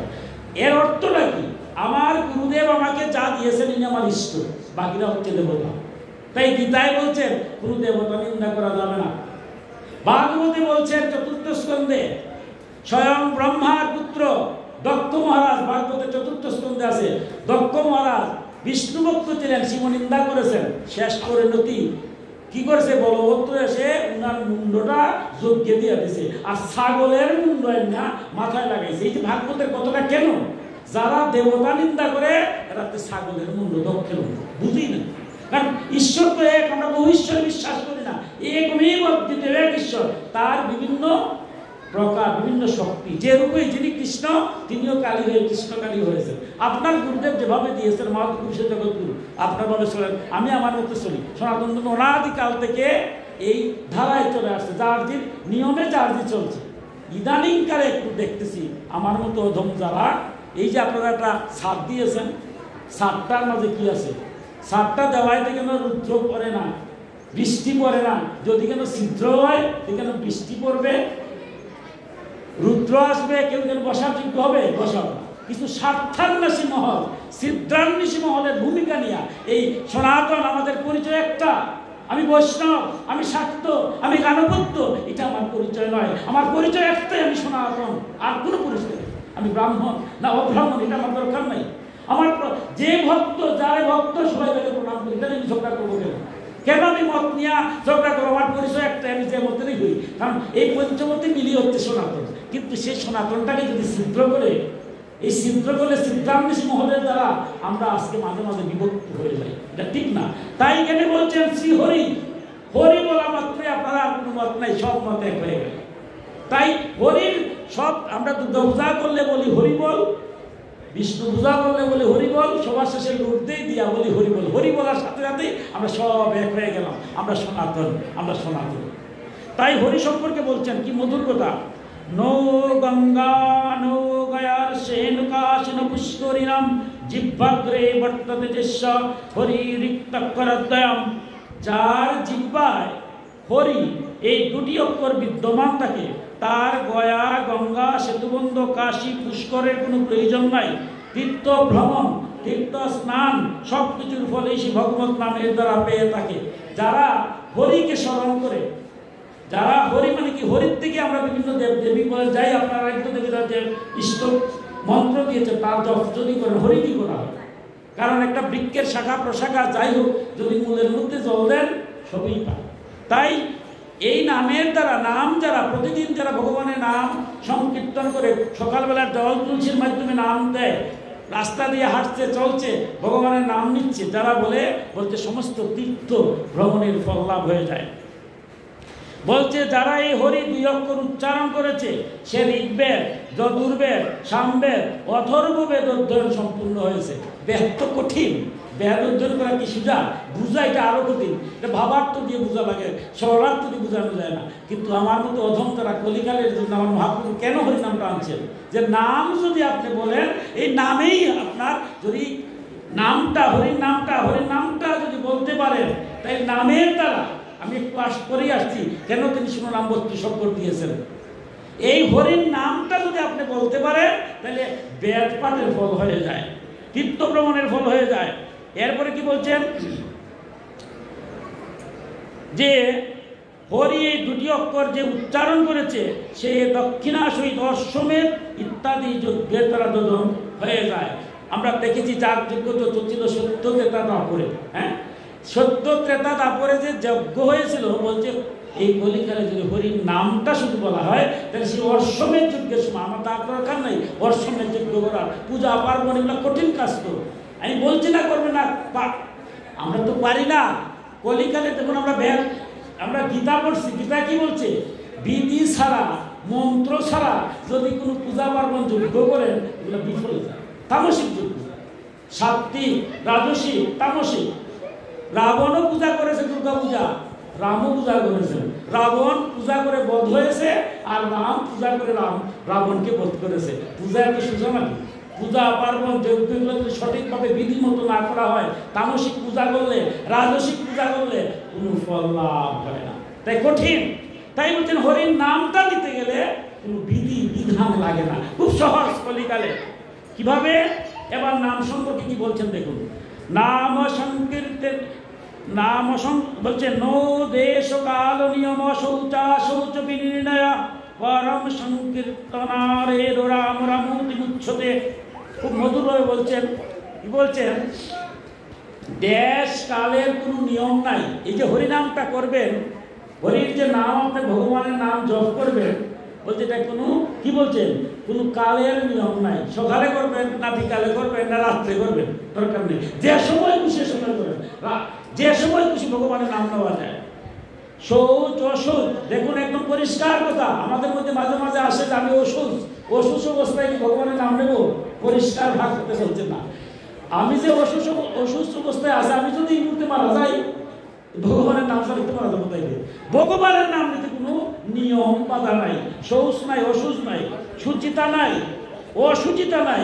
আমি এখন পাও ধুয়ে আসলাম, পাও ধোয়া নাই, মুখ ধোয়া নাই, তাহলে কি ভগবানের নাম নিতে পারবো? ভাগ বলে বলছি দরকার নেই। তুমি তো নাম নিবা অন্তর থেকে, তোমার এই শৌচ সুচের বিচার নাই। তুমি যে সময় খুশি ভগবানের নাম নিতে পারো। তাইলে এগুলার কোনো প্রয়োজন নাই। কেবলমাত্র রাম রাম এই নাম সংকীর্তন করা মাত্র এটি মুক্ত হয়ে যায়। ভগবানের নাম কীর্তনে না আছে দেশ, না আছে স্থানের বিধি, না আছে কালের নিয়ম, এ বিষয়ে কোনো সন্দেহ নাই। যজ্ঞ, দান, তীর্থস্থান অথবা নিয়ম মাফিক জপের জন্য শুদ্ধ কাল প্রয়োজন। দেখুন, যজ্ঞ করবেন, এটা সময়ের প্রয়োজন, নিয়মের প্রয়োজন। দান করবেন, অযৌক্তিক দান করা ঠিক হবে না। যোগ্য স্থানে দান করতে হয়, অযথা দান করলে আর বিপদ হবে। সৎ পাত্রে দান করতে হয়, নিয়ম আছে। তীর্থস্থান করবেন, এটা একটা নিয়ম আছে, সময় আছে, তিথি আছে, তাছাড়া হবে না। জপ করবেন, জপেরও একটা নিয়ম আছে। যারা জপ করেন একটা নিয়ম কিন্তু দেওয়া যায়, নিয়ম ছাড়া জপ করা যায় না। কিন্তু ভগবানের নাম সংকীর্তনের কোনো শুদ্ধির প্রয়োজন নাই। ভাগবতের মধ্যে নাম কীর্তন করবেন, আপনি ভগবানের নাম নেবেন, এটার মধ্যে কিচ্ছু প্রয়োজন নাই। চলতে চলতে, দাঁড়িয়ে, বসে, শুয়ে, খেয়ে খেয়ে, জপ করতে করতে কৃষ্ণ কৃষ্ণ সংকীর্তন করে মানুষ পাপ থেকে মোচন হয়। আপনি খাচ্ছেন, আপনার সাথে আমি গল্প করছি, আমার দুইটা জিহ্বা, একটা জিহ্বায় কথা বলছি, অন্তর জিহ্বা আমি জপ করছি। হবে যেভাবে আপনি চলতেছেন, হাঁটতেছেন, হাঁটার সময় আপনি একটু ভগবানের নাম জপ করলেন, এইভাবে করা যায়। পবিত্র কিংবা এই যে বলছেন অপবিত্র, পবিত্র বা সর্বাবস্থাঙ্গ দৌবিবা যাৎসারে কুণ্ডলী কাক্ষণ সৌভাগ্য ভঙ্গুর সুচি। অপবিত্র বা পবিত্র যাই কিছু হোক না কেন, যে কোনো অবস্থায়, যে কোনো কমল নয়নে ভগবানকে স্মরণ করে তার অন্তর বাহির সব পবিত্র হয়ে যায়। কত সহজ নিয়ম। আমার কোনো কিছুর প্রয়োজন নাই। পবিত্রতা কি আর অপবিত্রতা কি এটার বিচার নাই। আমি যে কোনো সময় ভগবানের নাম নিতে পারি। এরপরেই বলছেন কৃষ্ণ অতি মঙ্গলং নাম যস্যবাচি প্রবর্ততে বশ্যি ভবন্তি সন্তুষ্ট মহাপাতক কাটয়। যার জিহ্বায় কৃষ্ণ কৃষ্ণ কৃষ্ণ এই মঙ্গলময় নাম নৃত্য করে তার কোটি কোটি মহাপাতক রাশি সেই কোণে বশীভূত হয়ে যায়। সমস্ত যজ্ঞ, লোকব্রত, সর্বতীর্থ স্থান, তপস্যা, অনেক উপবাস, সহস্র বেদবার, পৃথিবীকে শতবার প্রদক্ষিণ করে সবকিছু একত্র কৃষ্ণ জপমালার এক কলার সমান হয় না। কতগুলো উদাহরণ টানছেন। মহাপ্রভু বলিকারের নাম কি এমনি দিয়েছেন? এমনি তো মহাপ্রভু নাম আনেন নাই। আমি একটু পরে যাবো মহাপ্রভু কেন এই নামটা আনছেন। বলছেন যার জিহ্বায় কৃষ্ণ কৃষ্ণ এই কৃষ্ণ কথাটা উচ্চারিত হয়, যার জিহ্বায় সেই মঙ্গলময় উচ্চারণের সাথে সাথে কোটি কোটি মহাপাতক রাশি, যত জন্ম জন্মান্তরে আমার পাপ রাশি আছে, ভক্তি করে যদি কৃষ্ণ নামটা উচ্চারণ করতে পারি, সাথে সাথে আমার সমস্ত রাশি বশীভূত হয়ে যায়।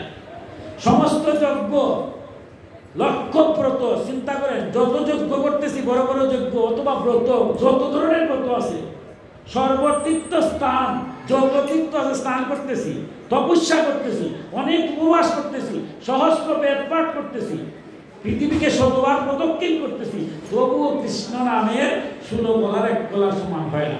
আমার মতো অধমিকার একটা সমস্যাই আছে যে সব বনাস এত কষ্ট করে তীর্থ স্নান করলাম, কিন্তু তীর্থ স্নান করে একসাথে যদি আমার পাপ কার্যে প্রবৃত্ত হই, তাহলে কি ভগবান আমার রক্ষা করবে?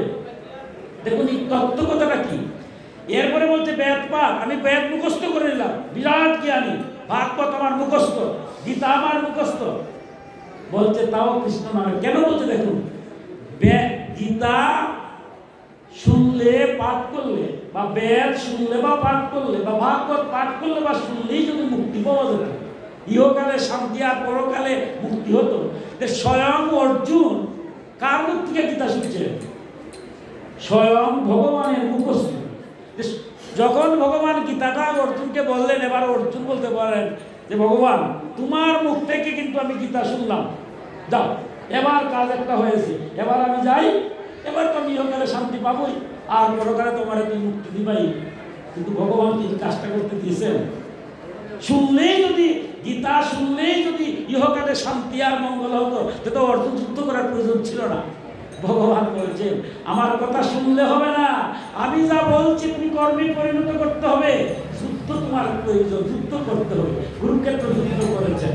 তাই গীতা ভাগবত বেদে যা বলছে সে অনুসারে আমার নিজের জীবনে বাস্তবায়ন করতে হবে। আমি মালা দিলাম, তিলক দিলাম, এরপরেও যদি আমার শুদ্ধ আচরণ হয় না, পরনিন্দা পরচর্চায় আমি ব্যক্ত থাকি, আমার এই মালা তিলক দিয়ে লাভ কি? আপনি বলবেন তাহলে কি মালাগুলো বাদ দেবো? বাদ দেওয়ার কথা বলছে না। আজকের বিষয়টা কঠিন। কেন নামকে অতি প্রাধান্য দেওয়া হচ্ছে? আমি তিলক দিলাম, কেন তিলক দিলাম? সনাতন শাস্ত্রে তিলকের বিধান আছে। পঞ্চমতের সবাই তিলক দিতে হবে। সেটা শ্বেত চন্দনেই দেন, রক্ত চন্দনেই দেন, দেওয়া যায়, বিধান আছে। কুমকুম দিয়ে দেওয়া যায়, মৃত্তিকা দিয়ে ভক্তের পদরেণু দিয়া দিই। আর না পারলে এই যে ভগবান বলছেন জল দিলে হবে, ফল না দিলে বলছে, শাস্ত্র বলছে যদি কিছুই না পাও তবে জল দিয়েও নাকি তিলক করতে হবে। সকালবেলা যখন আমি পূজাতে যাই, তিলক না করে পূজা করা যায় না, জল দিয়ে বিধান আছে, জল দিলাম। এই তিলকটার মানেটা কি? তিলক দেওয়ার মানে হচ্ছে আমি তিলক দিলাম, রাত্রি ঘুমাইবার আগ পর্যন্ত আমার তিলকটা কপালের মধ্যে থাকবে, সবসময় আমি সতর্ক, আমি যেন কোনো পাপ কার্য ভগবান। মালা দিলাম, মালাটা কেন দিচ্ছে? আমার গুরুদেব মালা দিয়ে বলছে এই সংসারে সবচেয়ে ভয়ঙ্কর হচ্ছে মাথা।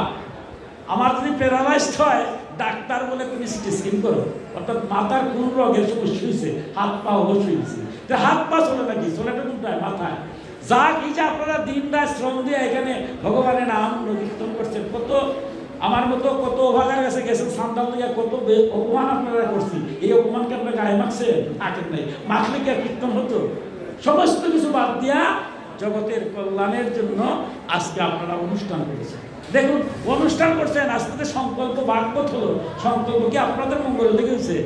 সংকল্প হয়েছে বিশ্বের কল্যাণের। কিন্তু ভগবান যে ভাগবতে বলছেন যারা বিশ্বের কল্যাণের জন্য কাজ করে তার মঙ্গল চিন্তার প্রয়োজন নেই, তার মঙ্গল আমি এমনিতেই। এই যে আপনারা তারা যারা ভিক্ষা করে এনে অনুষ্ঠান করছেন, আপনারা মঙ্গলের চাওয়ার দরকার নাই। ভগবান তো সব দেখতেছে না, আপনাদের মঙ্গল এমনি। তাই কোনো অবস্থাতে আমি মালা দিলাম, দেওয়ার মধ্যে আমার মাথাটারে বেঁধে দিলাম। গুরুদেব বললে বাবা আর তোমার মাথা দিয়ে কুচিন্তা করা যাবে না, পরনিন্দা করা যাবে না, পরচর্চা করা যাবে না, মিথ্যা আশ্রয় নেওয়া যাবে না। তুমি যতই ভালো থাকো, দুর্যোধনের লোকে থাকবা, তাহলে বিশ্ব শেষ হয়েছে, কর্ণ শেষ হয়েছে। তুমি যতই দান করো, অন্যায় অবিচার অত্যাচার নিজে করবা না, কারণ যারা করে তাকে সমর্থন দিবে। ন্যায় সত্য ধর্মপথে যা তোমার কর্তব্য কর্ম তা করে যাও। এখন এই জন্য আমি মালা ধারণ করি। এখানে বলছে যজ্ঞ করতেছি, যজ্ঞ যে বলছেন যজ্ঞের কথা বলছেন, পূজার কথা বলছেন, লক্ষ্য ব্রতের কথা বলছেন। আমি একাদশী ব্রত করি, ভালো কথা। আমি পূজা করছি, ভালো কথা। যজ্ঞ করছি, তা ভালো কথা। কিন্তু গীতায় যে বলছেন তুমি যা কিছু করো 3 ভাগে ভাগ করো। একটা হচ্ছে তামসিক, একটা হচ্ছে রাজসিক, একটা হচ্ছে সাত্ত্বিক। তামসিক একটা পূজা করবো, যা কিসের বিধি কিসের বিধান লাগবে না, আমার মন করে একটা করে ফেললাম, তাইলে কি পূজা হবে, যজ্ঞ হবে, ব্রত হবে? নিয়ম জানতে হবে। আবার রাজসিক, যে আমি দেখাইবার জন্য একটা করলাম, বিরাট গেট, লক্ষ টাকা ব্যয় করলাম ভগবানের, তাইলে কি হবে? সাত্ত্বিক ভাব নিয়ে যারা পূজা পার্বণ যজ্ঞ করবে তাদের সাধ্য হবে। কিন্তু কলিকাল তো প্রভাবটা মারাত্মক, সাত্ত্বিক পূজা অর্চনা করা কঠিন। এই জন্যই ভাগবতী কি বলছে যে যদি কৃষ্ণ নাম জপ করেন, এর আগে বলছে রাম নাম জপ করেন, এই জপের দ্বারা আপনার মধ্যে আমি যেটা প্রথম বলছিলাম কাম ক্রোধ লোভ মোহ মদ মাৎসর্য এগুলো দূরীভূত, আপনার দ্বারা কোনো পাপ কার্য হবে না। যিনি কৃষ্ণ নাম জপ করেন, কৃষ্ণ নাম শুনেন, যিনি রাম নাম জপ করেন, নাম শ্রবণ করেন, তার দ্বারা কিন্তু জগতের কোনো খারাপ কার্য হবে না। এটা আমাদের শাস্ত্রের কথা। এখন আমরা মন্ত্র আছে, মন্ত্র যে নাই তা নয়। তাই কলিকালের কথা বলতে গিয়ে বলছেন যে সত্য যুগে ধ্যানের দ্বারা, ত্রেতা যুগে যজ্ঞ দ্বারা, তারপরে পূজার্চনা দ্বারা যে ফল লাভ করা হয়, কলিযুগে সেই ফল কেবলমাত্র ভগবত নামই। যাগ যজ্ঞ সব সত্য ত্রেতা, তারপরে কলিকালে নামের দ্বারাই সব মুক্ত হয়। দেখুন আরো কি মধুর কথা বলা হয়েছে, আরো বলা হচ্ছে যে কলি যুগ দুষের আকর, কিন্তু এর এক মহান গুণ এই যে শ্রীকৃষ্ণ নাম সংকীর্তন মাত্র জীব বন্ধন মুক্ত হয়ে পরমাত্মাকে লাভ করতে পারে। কলিযুগ তো বারবার কলিযুগে কি বলছে, কলিযুগটা হচ্ছে দুষের আর শেষ নাই, কিন্তু বলছে কলিযুগের সবচেয়ে সহজ আনন্দের সংবাদ হচ্ছে যে কলিযুগে বেশি কিছু করা লাগে না, ভগবানের নাম শ্রবণ, ভগবানের নাম মনন করার মধ্য দিয়ে সমস্ত পাপ ভস্মীভূত হয়ে যায়। এবার আমি আসছি, শেষ করে নেব আজকে মধুর ভাগবতের যেই কথার উপরে ভিত্তি করে চৈতন্য ভাগবতে মহাপ্রভুর নির্দেশনা। আজকে গৌর পূর্ণিমা, আমার মহাপ্রভু প্রেমবতা উনি এসে এই নামকে কিভাবে, এই যে হরির নাম দেখছে শিলনাম 32 অক্ষর, এই যে হরিনাম সংকীর্তন হয়, মহাপ্রভু জীবদ্দশায় তিনি কিন্তু দ্বারে দ্বারে গিয়েছেন। এইরকম শিলনাম সুরস্কর এগুলো আপনারা দেখবেন, এগুলা মহাপ্রভুর পরবর্তীতে নিত্যানন্দ মহাপ্রভু ওনার স্ত্রী সহ তারা গৃহস্থ আশ্রমের জন্য কীর্তনের ব্যবস্থা করেছে। আর মহাপ্রভু কি করেছেন, মহাপ্রভু নিত্যানন্দ শ্রীঅদ্বৈত তাদেরকে নিয়ে দ্বারে দ্বারে ঘরে ঘরে গিয়ে হরিনাম বিলিয়েছেন। এই জন্য আমরা হরিনাম সংকীর্তনের দেখবেন শেষের দিন আমরা নগর কীর্তন করি, মহাপ্রভুকে অনুসরণ করি। আমি যতই ভিক্ষা করি না কেন দ্বারে দ্বারে গিয়ে ভিক্ষা করে সেই টাকাটা নিয়ে আসি। তাই এই যে নামের দ্বারা কিভাবে মুক্তি হয়, অনেক রাত্র হয়ে গেছে, আমি অতি সংক্ষেপে চৈতন্য ভাগবতের দিকে প্রবেশ করছি। ভাগবত তার চৈতন্য ভাগবত এবং চৈতন্য চরিতামৃত ভাগবত 8টা মাত্র শ্লোক মহাপ্রভু জীবদ্দশায় বলেছেন, 8টা। এই 8টা শ্লোকের উপর ভিত্তি করেই চৈতন্য ভাগবত এবং চৈতন্য চরিতামৃত ভাগবতকে নিয়ে রচনা করেছেন কৃষ্ণদাস কবিরাজ চৈতন্য চরিতামৃত, আর বৃন্দাবন দাস ঠাকুর কি বলছেন চৈতন্য ভাগবত। তো আমরা চৈতন্য চরিতামৃতে যাই, দেখলেই নাম সম্পর্কে চৈতন্য চরিতামৃতে এই যে আজকে হরিনাম কীর্তন সম্পর্কে বলা হয়েছে, বলছেন কলিযুগ ধর্ম হয় নাম সংকীর্তন, চারি যুগে চারি ধর্ম জীবের কারণ। কলিযুগ ধর্ম হয় নাম সংকীর্তন, 4টা যুগের জন্য 4টা। তাহলে তারক ব্রহ্ম নামটা কলিযুগের জন্য, যেটা অন্য যুগের জন্য এটা ছিল না। 4 যুগের 4টা আছে। আমরা 4 যুগের 4টা কি কি আমরা মাঝে মাঝে যজ্ঞগুলাতে বলি। দেখুন সত্য যুগে তারক ব্রহ্ম যে নাম, তারক ব্রহ্ম মানে যত ধরনের তারা সবটা যেটাই দূর হয়, এটা নাম হলো তারক ব্রহ্ম নাম। যে নাম নিলে পরে সর্ব পাপ ক্ষয় হয়। তাই 4 যুগে 4টা ছিল। সত্য যুগে তারক ব্রহ্মের নাম ছিল নারায়ণ পড়া বেদা, নারায়ণ পড়াক্ষরা, নারায়ণ পড়া মুক্তি, নারায়ণ পড়া গতি। তপস্যা করতে হয় 1000 বছর পরে, এরপরে এটা শুক্তি লাভ করা কঠিন। দাপর যুগে ছিল রাম নারায়ণ মুকুন্দ মধুসূদন, কৃষ্ণ কেশব কংসারে হরে বৈকুণ্ঠ বামন। দাপরে ছিল হরে মুরারে মধুকৈট ভারে গোপাল গোবিন্দ মুকুন্দ সৌরে, যজ্ঞেশ নারায়ণ কৃষ্ণ বিষ্ণু নিরাশ্রয়ণ মান জগদীশ্বর। এই 3 যুগের যে তারক ব্রহ্ম নাম, সেটা অর্জন করা খুব কঠিন ছিল, অনেক অনেক কঠিন ছিল। কিন্তু এই কলিকালের যে হরিনামটা তারক ব্রহ্ম নাম হচ্ছে হরে কৃষ্ণ কৃষ্ণ কৃষ্ণ হরে হরে, হরে রাম রাম রাম হরে হরে। দেখুন এরপরে কি বলছে কথাটা, বলছে অতএব কলিযুগে নামযোগ্য সার, আর কোন ধর্ম কইলে নাই হয় পাপ। আমি একটু আগে বলছি তামসিক যজ্ঞ পূজা করলে হবে না, রাজসিক পূজা যজ্ঞ করলে হবে না, সাত্বিক করতে হবে। গীতায় বলছেন যে সাত্বিকভাবে করা কি তো সোজা, কঠিন। তাই বলছে নামযজ্ঞ ছাড়া অন্য যজ্ঞ যদি করি সাত্বিকভাবে না হয়, এগুলোতে কোনো ফল লাভ হয় না। কিন্তু কলিকালের এই নাম সংকীর্তনের দ্বারা সব থেকে আমার পাপ মোচন হয়। রাত্রি দিন নাম লয় খাইতে শুইতে, একটু আগে ভাগবতে দেখলাম যে চলতে চলতে খাইতে খাইতে শৌচ কিংবা অসুচে আপনি যেমনে পারেন নাম লন। চৈতন্য চরিতামৃতে মহাপ্রভু এসে বলছেন রাত দিনও নাই রাইতো নাই, খাইতেও নাই ঘুমাইতেও নাই, আপনি শুধু হরির নাম নাম ভক্তি সক্ষরটা উচ্চারণ করেন অথবা শ্রবণ করেন, শুনেন। তাহার মহিমা বেদে নাহি দিতে পারে। হরে কৃষ্ণ কৃষ্ণ কৃষ্ণ হরে হরে, হরে রাম রাম রাম হরে হরে। এই শ্লোক নাম বলি লয় মহামন্ত্র, শিরোনাম 32 অক্ষর এই তন্ত্র। দেখুন কঠিন তত্ত্ব কথাটা বলা বলছে। এই শ্লোক নাম বলি লয় মহামন্ত্র, অর্থাৎ তারক ব্রহ্ম যে হরিনামটারে বলা হয়েছে মহামন্ত্র, কলিকালে এর চেয়ে কোনো বড় মন্ত্র নাই। 16 নাম 32 অক্ষর, এই তন্ত্র, তন্ত্র মানে বিধান, এই বিধান। তাহলে কেন 16 নাম আর 32 অক্ষর, এটারে ভাঙার কোনো ক্ষমতা কারো আছে? কলিকা কি করতে পারে আমি একটু করে যাচ্ছি, ক্ষমা করবেন। আমরা এই কলির মানুষ। মহাপ্রভু যদি আজকে থাকতেন, 540 বছর আগে তো জন্ম নিয়েছিলেন, এখন যদি থাকতেন তিনি হাউ হাউ করে কাঁদতেন, হায় রে কলির জীব, মাত্র 540 বছরও গেল না, এই অবস্থা হরিনাম যজ্ঞে আমরা আসছি। একটু বলি, বলছে শুনুন, সাধিতে সাধিতে যবে প্রেমাঙ্কুর হবে, সাধ্য সাধন তত্ত্ব জানিবাসে হবে।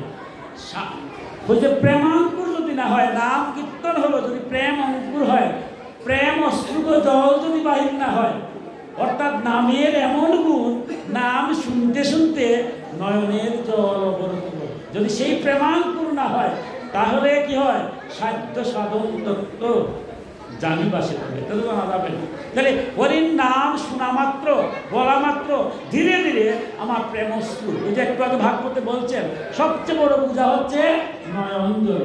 কৃষ্ণ নাম যখন হয়, নয়ন জল অনবরত ধরে, এই নয়ন জল দিয়া গোবিন্দের পূজা বলছেন, এর চেয়ে বড় পূজা আমার কিচ্ছু নেই, কিচ্ছু লাগবে না, ফল জল কিছু নেই, শুধু প্রেমাস্ত্র হবে। কিন্তু প্রেমাস্ত্র কিভাবে হবে? এবার যে বলছেন শিরোনাম 32 অক্ষর, এই নামটা কোথায় ছিল? মহাপ্রভু এসে প্রেমকথা দিয়েছেন। এই নামটা, এই হরিনামটা মহাপ্রভু দিয়েছেন, মহাপ্রভুর আদিটা ছিল কোথায় ছিল?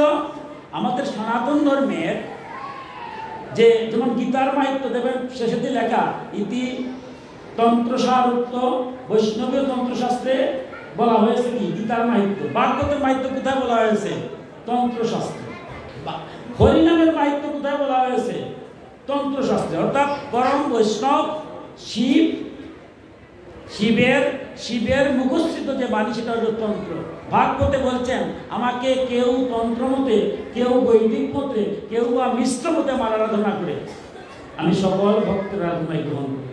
বৈদিক মতে যদি আপনি পূজা ভগবানকে দিতে হয়, যে ব্রহ্মার পরম ব্রহ্ম হবি ব্রহ্মগুণ ব্রহ্ম না হতম ব্রহ্মই গতেনে গন্তব্য ব্রহ্মকর্ম সমাধিনা, সব যজ্ঞাহুতি দিবেন। আমার মন তো সেই স্তরে যায় না, তাই বেদের বিরোধী নয়, বেদের পরিপূরক হিসাবে তন্ত্রশাস্ত্র দেবাদিদেব মহাদেব যেটা বলছেন, আমাদের পূজা পার্বণ করতেছি, পূজা পার্বণ সবগুলো তন্ত্রের বিধান। তাই আমরা হচ্ছে মিশ্রিত, পূজা পার্বণ করি তন্ত্রের বিধান, পূজার পরে দেখবেন আহুতি হয়, পুরোহিত একটা যজ্ঞ করেন, ওই যজ্ঞের মধ্যে আহুতি দেন, বৈদিক আর তন্ত্রের মিশ্রণ। এবার এই যে হরিনামটা, এই হরিনামটা কোথায় আছে? বৈষ্ণবীয় তন্ত্রশাস্ত্রে, রাধাতন্ত্রে। রাধাতন্ত্র আমি সময় স্বল্পতা হেতু পুরোটা যাচ্ছি না।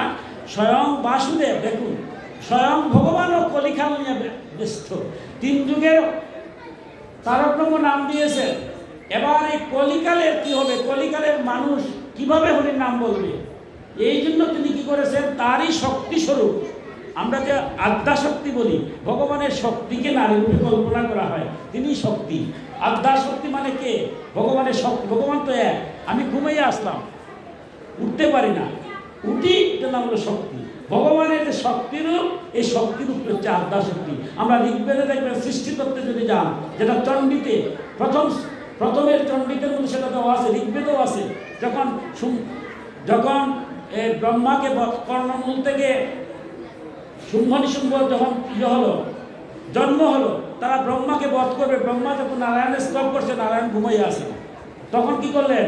তং সাহা তং সাহা সৌদা, এই যে কথাগুলা বেদের কথা, সেখানের মধ্যে সেই কথাগুলো আমরা চণ্ডীতে দেখেছি। অর্থাৎ যখন আদ্যাশক্তিকে জাগরিত করছেন, এবার বিষ্ণু জাগরিত হয়েছেন, ওইয়া তাকে বধ করছেন। সেই সে শক্তি স্বয়ং বাসুদেব, সেই আদ্যাশক্তি তারই শক্তি স্বরূপা। সেই বিভিন্ন সময় শক্তির বিভিন্ন নাম হয়েছে। তার নাম কি? ত্রিপুরা সুন্দরী। ত্রিপুরা সুন্দরী সাধনা করেছেন। যেই কলিকালের তারক ব্রহ্ম নাম কোনটা দেব? আমরা রাধাতন্ত্রে 27 নম্বর শ্লোকে গিয়ে দেখি, বলা হয়েছে হরিণ নামা বিনা পুত্র কর্ণ শুদ্ধির্ণ জায়তে, যে কলিকালে কি বলছেন? হরিনাম বিনা কর্ণশুদ্ধি হয় না। আমরা গুরুরা যে মন্ত্র দেন, গুরু জানেন আর শিষ্য জানেন, তিন কানে মহামন্ত্র না, আজকে তো কেউ বলি না। এটা গুরু পরম্পরায় গুরুরা যখন শিষ্যদের বীজ মন্ত্র দেন, এর আগে একটা কর্ণশুদ্ধি হয়। তাই ত্রিপুরা সুন্দরী বলছেন যে কর্ণশুদ্ধি ছাড়া বীজ মন্ত্র দেওয়া যায় না। আমরা যে মতেরই হই, বৈষ্ণব মতের হই, শাক্ত মতের হই, যে 5টা মত আছে, 5 মতের গুরুরাই যখন শিষ্যকে মন্ত্র দেন আগে কর্ণশুদ্ধি দেন, কর্ণশুদ্ধি ছাড়া হয় না। এবার বাসুদেব বলছেন শ্রীনুর মাতু মহামায়ে বিশ্ববীজ স্বরূপিণী। হরিণ কি বলছেন? হ্যাঁ, হরিণ নাম মহামায়ে ক্রমং বোধ সুরেশ্বরী, যে তুমি বিশ্বের কারণভূত মহামায়া স্বরূপা, আমার অনুরোধ রক্ষা করিয়া হরিনাম আমার নিকট বলো। যে হরিনামটা কি? যেটা যে নামটা কর্ণে দিলে দেহটা শুদ্ধ হয়ে যায়। বাসুদেব চিন্তা করলেন এই নামটাই কলিকালের তারকব্রহ্ম নাম হলো। তাই বলছে তুমি এই নামটা আমাকে বলতে, কি নাম দেওয়া যায়? এবার রাধাতন্ত্রের 29 এবং থেকে 31 নম্বর শ্লোকে কি বলা হয়েছে দেখুন। হরে কৃষ্ণ কৃষ্ণ কৃষ্ণ হরে হরে, হরে রাম রাম রাম হরে হরে। দাত্রিংশ অক্ষরন্নাবকলো নমামি সর্বদা, শ্রেণুশ্চন্দ শুকশ্রেষ্ঠ হরিনাম সদৌ বহি, চন্দো হি পরমং গুচ্ছন মহৎপৌদ মদব্যয়ম, সর্বশক্তিময়ং মন্ত্রম হরিনাম কপূদন। এবার কি বলছেন? ত্রিপুরা বলতেন হরে কৃষ্ণ কৃষ্ণ কৃষ্ণ হরে হরে, হরে রাম রাম রাম হরে হরে। এই দাত্রিংশ অক্ষর মানে 32 অক্ষর, দাত্রিংশ অক্ষর হরিনামে কলিযুগে ত্রাণ করবে। হে সুতশ্রেষ্ঠ, এই মন্ত্রের ছন্দ অতি সুগুপ্য। হে তপুদন, এই হরিনামাত্মক মন্ত্র সর্বশান্তিময়। এই মন্ত্রের চিন্তনে সর্বশক্তির চিন্তা করা হয় এবং মহৎপদ প্রাপ্ত হয়। এই যে হরিনামটা আমরা, এটাই কলিকালে হরিনাম শুধনাম 32 অক্ষর। এটা আগে আমাদের মহাপ্রভু আসার আগে যারা মহাপুরুষরা কলিকালে আসছেন, কেউ সাহস করে এটাকে কীর্তন করার জন্য বলেন নাই। সব গুরু যারা আসছেন কর্ণ শুদ্ধির জন্য দিতেন, এখনো দেন, আর বীজ মন্ত্র দিতেন। এটা গোপন ছিল। মহাপ্রভু এসে দেখলেন কিন্তু প্রেমবতা যে কলিকালে এগুলা গোপন রেখে আর লাভ নাই, গুরু আর শিষ্যর মধ্যে রেখে লাভ নাই, এটা প্রকাশ করে দেয়। তাই তিনি কি করলেন? নিত্যানন্দকে বললেন দেখো এই নামটা কীর্তন, ভগবান তো বলছে শ্রবণ মঙ্গলম, শ্রবণ করলেও ভগবানের নাম যদি শ্রবণ করে কেউ, অনেকে তো নিবে না, শ্রবণ করো আমার মতো দাও, আমি নাম নেবো না, ঘরে বসে থাকবো। আর আপনারা বলে না এই লোকটা আসবে না, যেটা মাইক লাগাইয়া শোনাবো, ঘরে বসে শুরু। ভগবান তো বলছে শুনলে মঙ্গল হবে। এই যে মহাপ্রভু দরকারটা কি ছিল? আপনারা যারা কীর্তন করতেছেন আপনারা কার প্রতিনিধি? মহাপ্রভুর প্রতিনিধি। মহাপ্রভু তার কি দরকার ছিল ঘরে ঘরে গিয়ে নাম বলার? যে বাবা কেউ স্বর্গে যাও নরকে যাও, কিন্তু তিনি কেঁদে কেঁদে বাঁচতেন, হাই রে নাম কেউ নেয় না। তাই আমার কি করতে হবে? আমার কাছে হারার দরকার নেই, আমি ঘরে ঘরে যাবো, গিয়া ঘরে ঘরে নাম শোনাবো, নাম বলার দরকার নাই। এখন নাম শোনাইলে কি হবে? ভগবানের কলিকাল তো কঠিন। 12 স্কন্ধে যদি ভাগবতে যাই, আপনারা যারা এখানে অনেক বিদগ্ধ আমার পাঠক দাদা, ওনাদের সামনে বক্তব্য রাখার মতো আমার ভাষা নেই, কত জ্ঞানী গুণী এখানে আছেন, আমার সুদীপ দাও আছেন। 12 স্কন্ধে গিয়া বলছে এই যে আপনারা যজ্ঞ করছেন, এই যজ্ঞ করার কথা না, কলিকার কলহ, হালি ঝগড়া, খালি বিবাহ, এখানে ভালো কাজ কিছু করা যাবে না, এত কঠিন।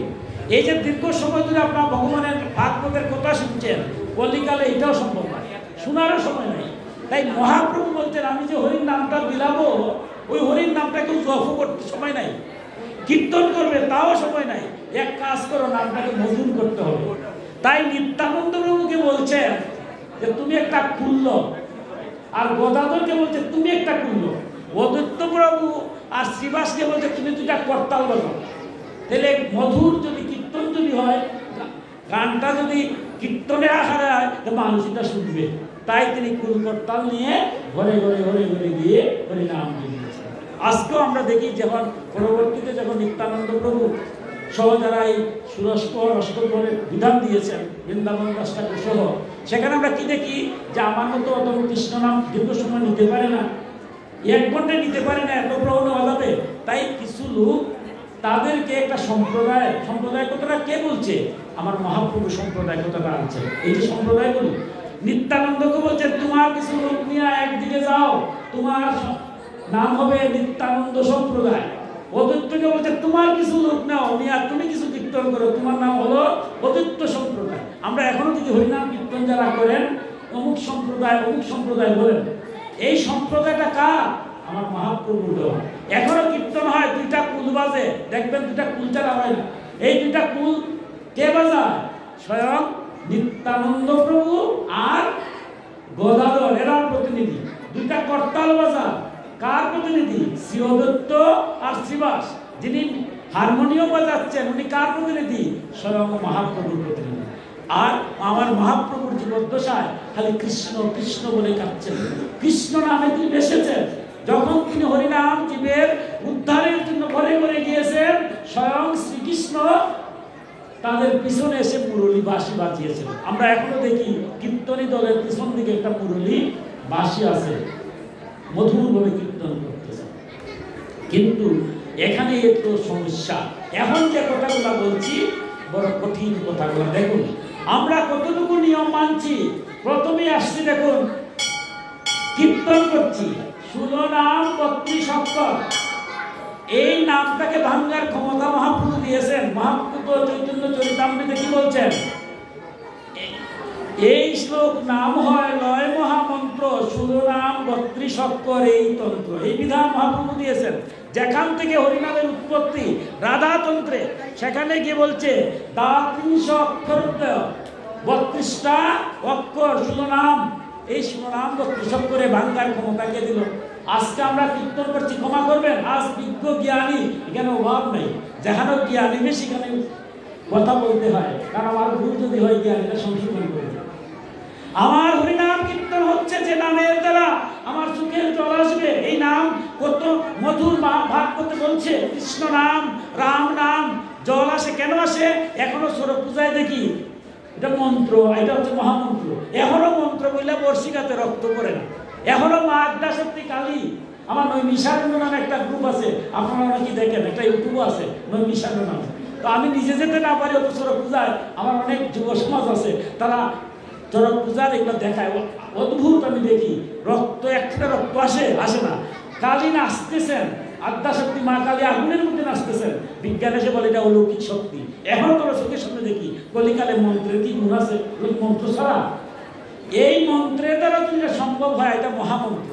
যদি শিরোনাম 32 অক্ষর আমরা যদি শ্রবণ করতে পারি, এই শ্রবণের দ্বারা কিছু বলছে সাধিতে সাধিত যবে প্রেমাঙ্কুর হয়। মহাপ্রভু বলছেন এই নাম যখন জপ হবে, কীর্তন হবে, শ্রবণ হবে, ধীরে ধীরে সুখের জল আসবে। কেন জল আসবে?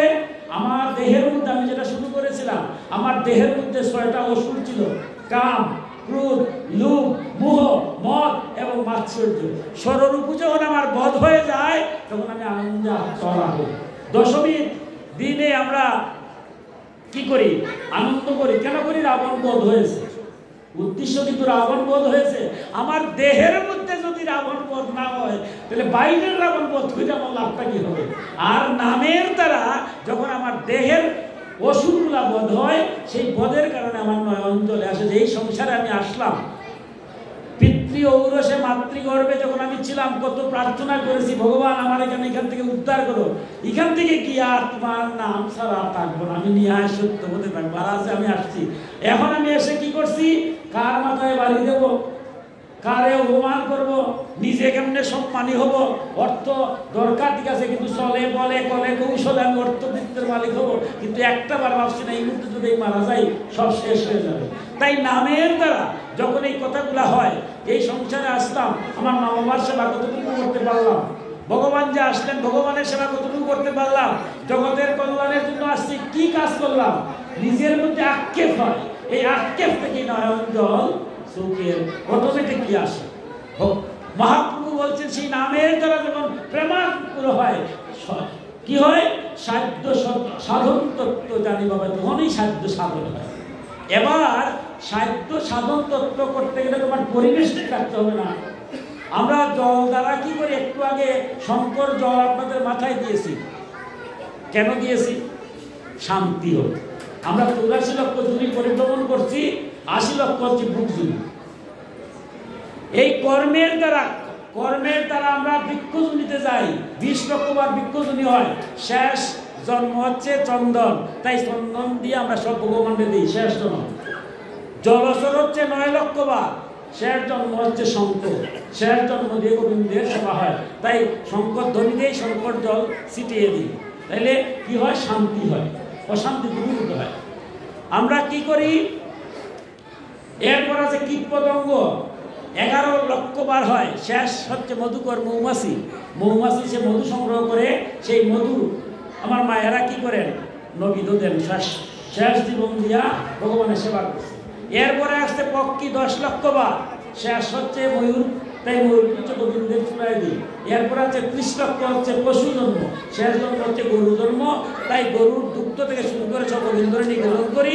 গরু মারা গেলে তার চামড়া দিয়া কি হয়? ফুল তৈরি করে হরিনাম কীর্তন ব্যবহার করা হয়।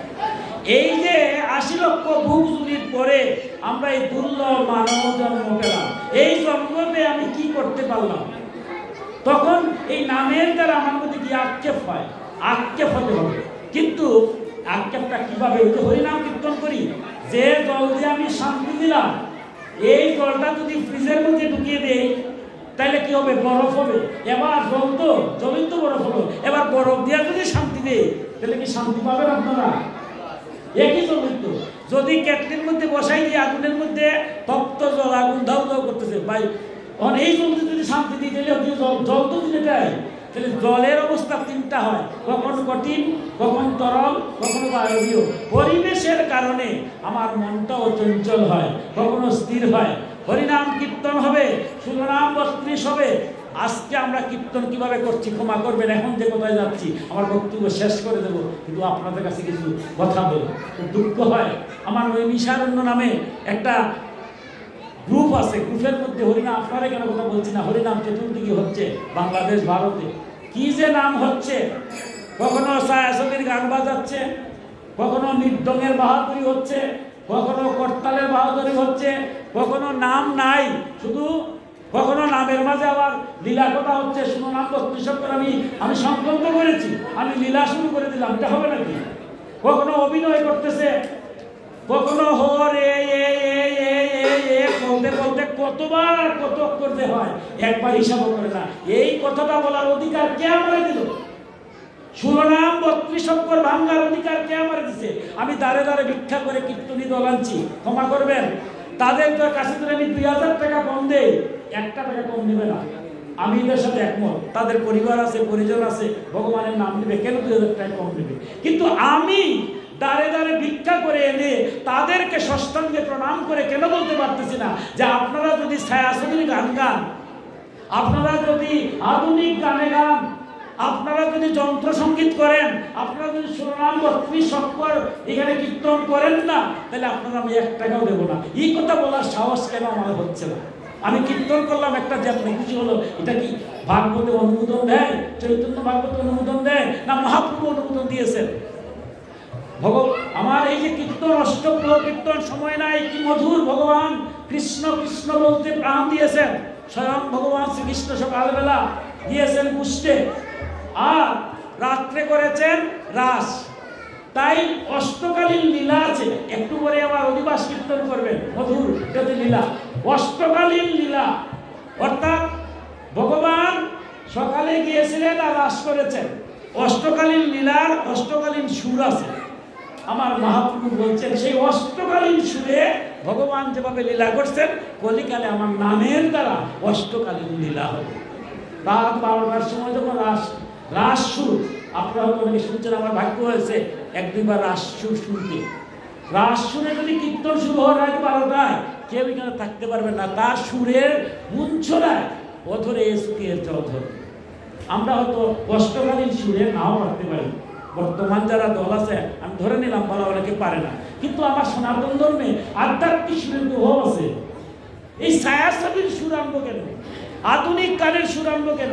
এবার কেউ বলতে পারেন যে আপনি সাধু মানুষ, আপনি এগুলো দেখা যান কেন? আরে আমি কি সাধু নাকি? আমার মতো চঞ্চল কেউ আছে নাকি? আমার মন চঞ্চল, মন ধীর, যে মন যেখানে স্থির সেখানে হলো মন্দির। আপনারা কীর্তন তো করছেন মন স্থির করার লাগে, আমার মতো অত্যন্ত মন্দিরে আসি একটু মন স্থির করা হবে। আমার ঘরে বসে বসে মোবাইলে তো আমি সাই আসিফের গান কত দেখি, টেলিভিশনও দেখি, ওর মন্দিরেও দেখি সাই আসিফের গান বাজে, আধুনিক গান বাজে। তা আমার মন কি তো আমার হরিনামে টানবো নাকি? আর আমার মন তো অধন। যেভাবে জল কখনো কঠিন তরল বা ইয়ে হয় পরিবেশের কারণে, আমার মনটা তো যখন আধ্যাত্মিক সুরিখানে কীর্তন হবে। আমার একটু আগে আমার দাদা কি মধুর, আমি যখন পাঠ করবো পাঠের আগে কীর্তন করেছেন, কি মধুর কীর্তন করলেন, মনটা স্থির হয়ে গেছে। মন আমার রামপ্রসাদ গান গাইতে গাইতে ভগবানকে নিয়ে আসছেন মাতৃ, জানেন নাই? এই এত মধুর সুর থাকার পরেও আমরা এগুলাতে বিচ্ছুত হয়ে যাচ্ছি কেন হলো? কেন আমাদের এই কলির প্রভাবটা হচ্ছে? আমি দেখুন, আমরা খুব কষ্ট হয়। আমি ইসকনের প্রধান মায়াপুরে গেলাম মাকে নিয়ে, আমার অবাক লাগলো। সেখানে যারা ইংরেজও আছে, অন্য দেশের লোক আছে, আফ্রিকান আছে, যারা বাংলায় কথা বলতে পারে না, কৃষ্ণ ভক্ত। যদি আপনি একটু ইংরেজিতে তাদের সাথে কথা বলেন, বাংলাদেশ থেকে গেছেন, বলে এই সভ্য না গোল ল্যাঙ্গুয়েজ। আর যদি আপনাদের সিলেট বলেন, আর কোনো কথা নাই, একেবারে ভক্তি দিয়ে দিবে, বলতে সর্বনাশ মহাপ্রভুর বাড়ি। দেখুন, আমি চিন্তা করলাম, আমরা সেই মহাপ্রভুর দেশের মানুষ, সেই আর্জেন্টিনা, আমেরিকা, ইংল্যান্ডের মানুষ, সিলেট বললে আর কোনো কথা নাই, ভক্তি দেয়। বলছে সে গোল ল্যাঙ্গুয়েজ, বাংলাকে বলছে গোল ল্যাঙ্গুয়েজ, আর সিলেট বলছে ভগবানের দেশের মানুষ, ভক্তি দেয়।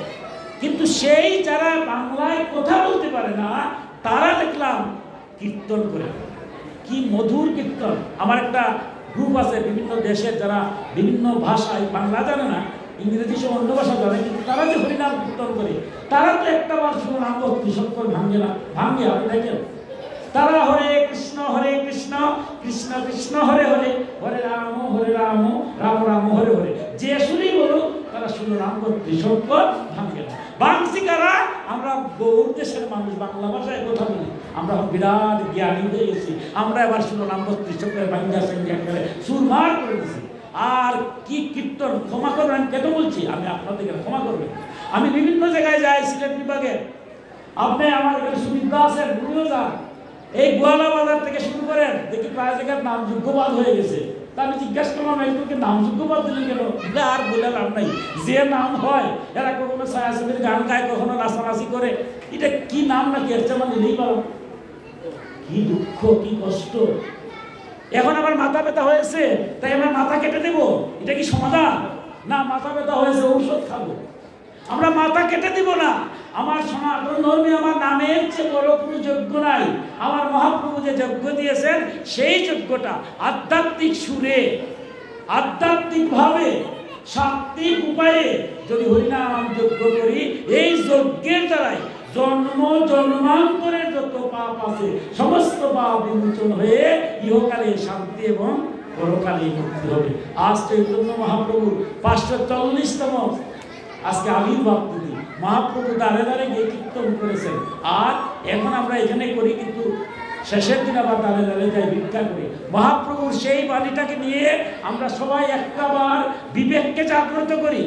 আমার মহাপ্রভু বলছেন, আমার গীতায় বারবার ভগবান বলছেন, অর্জুন শাস্ত্রবিধি লঙ্ঘন করিয়া কোনো কার্য করিও না, করিলে ইহকালেও শান্তি নাই, পরকালেও মুক্তি নাই। তাহলে আমার শাস্ত্রবিধি লঙ্ঘন না করিয়া সনাতন ধর্মের হরিনাম যজ্ঞটা আধ্যাত্মিক সুরে, যদি আমরা অষ্টকালীন সুরে হরিনাম কীর্তন হয় এত মধুর, যদি না হয় আধ্যাত্মিক সুরে সুরনাম ভক্তি শঙ্কর যদি হয়, সেই নামের দ্বারা সমস্ত পাপ দূরীভূত হয়ে আমাদের মধ্যে প্রেম প্রীতি বন্ধনে এই সুন্দর সমাজ হবে, সুন্দর দেশ হবে, সুন্দর বিশ্ব হবে, বিশ্বময় শান্তি হবে। ভগবানের কাছে সেই প্রার্থনা জানাই, ভগবানের নামের দ্বারা আমাদের সমস্ত কলুষতা দূরীভূত হয়ে আমরা শুদ্ধ চিত্ত হয়ে, শুদ্ধ চিত্ত নিয়ে এই সুন্দর পরিবার হোক, সুন্দর সমাজ হোক, সুন্দর দেশ হোক, সুন্দর বিশ্ব হোক, আমরা সবাই যেন শান্তিতে বাস করতে পারি। গোবিন্দকে স্মরণ করে আবারও যারা এই আয়োজন যোগ্য ক্ষুধা যজ্ঞেশ্বর যারা দাঁড়িয়ে দাঁড়িয়ে ভিক্ষা করে অনুষ্ঠান করেছেন, ভগবানকে প্রার্থনা করে আপনারা সবাই সুস্থ থাকেন। আমরা যারা উপস্থিত হয়েছি সবার মঙ্গল হোক, সমাজের মঙ্গল হোক, জাতির মঙ্গল হোক, দেশের মঙ্গল হোক, বিশ্বের মঙ্গল হোক, সবার মঙ্গল কামনা করে আমার ভাগবতীয় কথা এখানে বিশ্রাম নিলাম। সর্বে ভবন্তু সুখিনঃ, সর্বে সন্তু নিরাময়া, সর্বে ভদ্রাণি পশ্যন্তু, মা কশ্চিৎ দুঃখভাগ্ ভবেৎ। এই পৃথিবীর সকলেই সুখী হোক, সকলেই দুঃখমুক্ত হোক, কেউ যেন দুঃখ লাভ না করে সকলেই শুভ দর্শন করুক, সকলেই শান্তি লাভ করুক। ওম শান্তি, ওম শান্তি, ওম শান্তি। জয় জয় নিতাই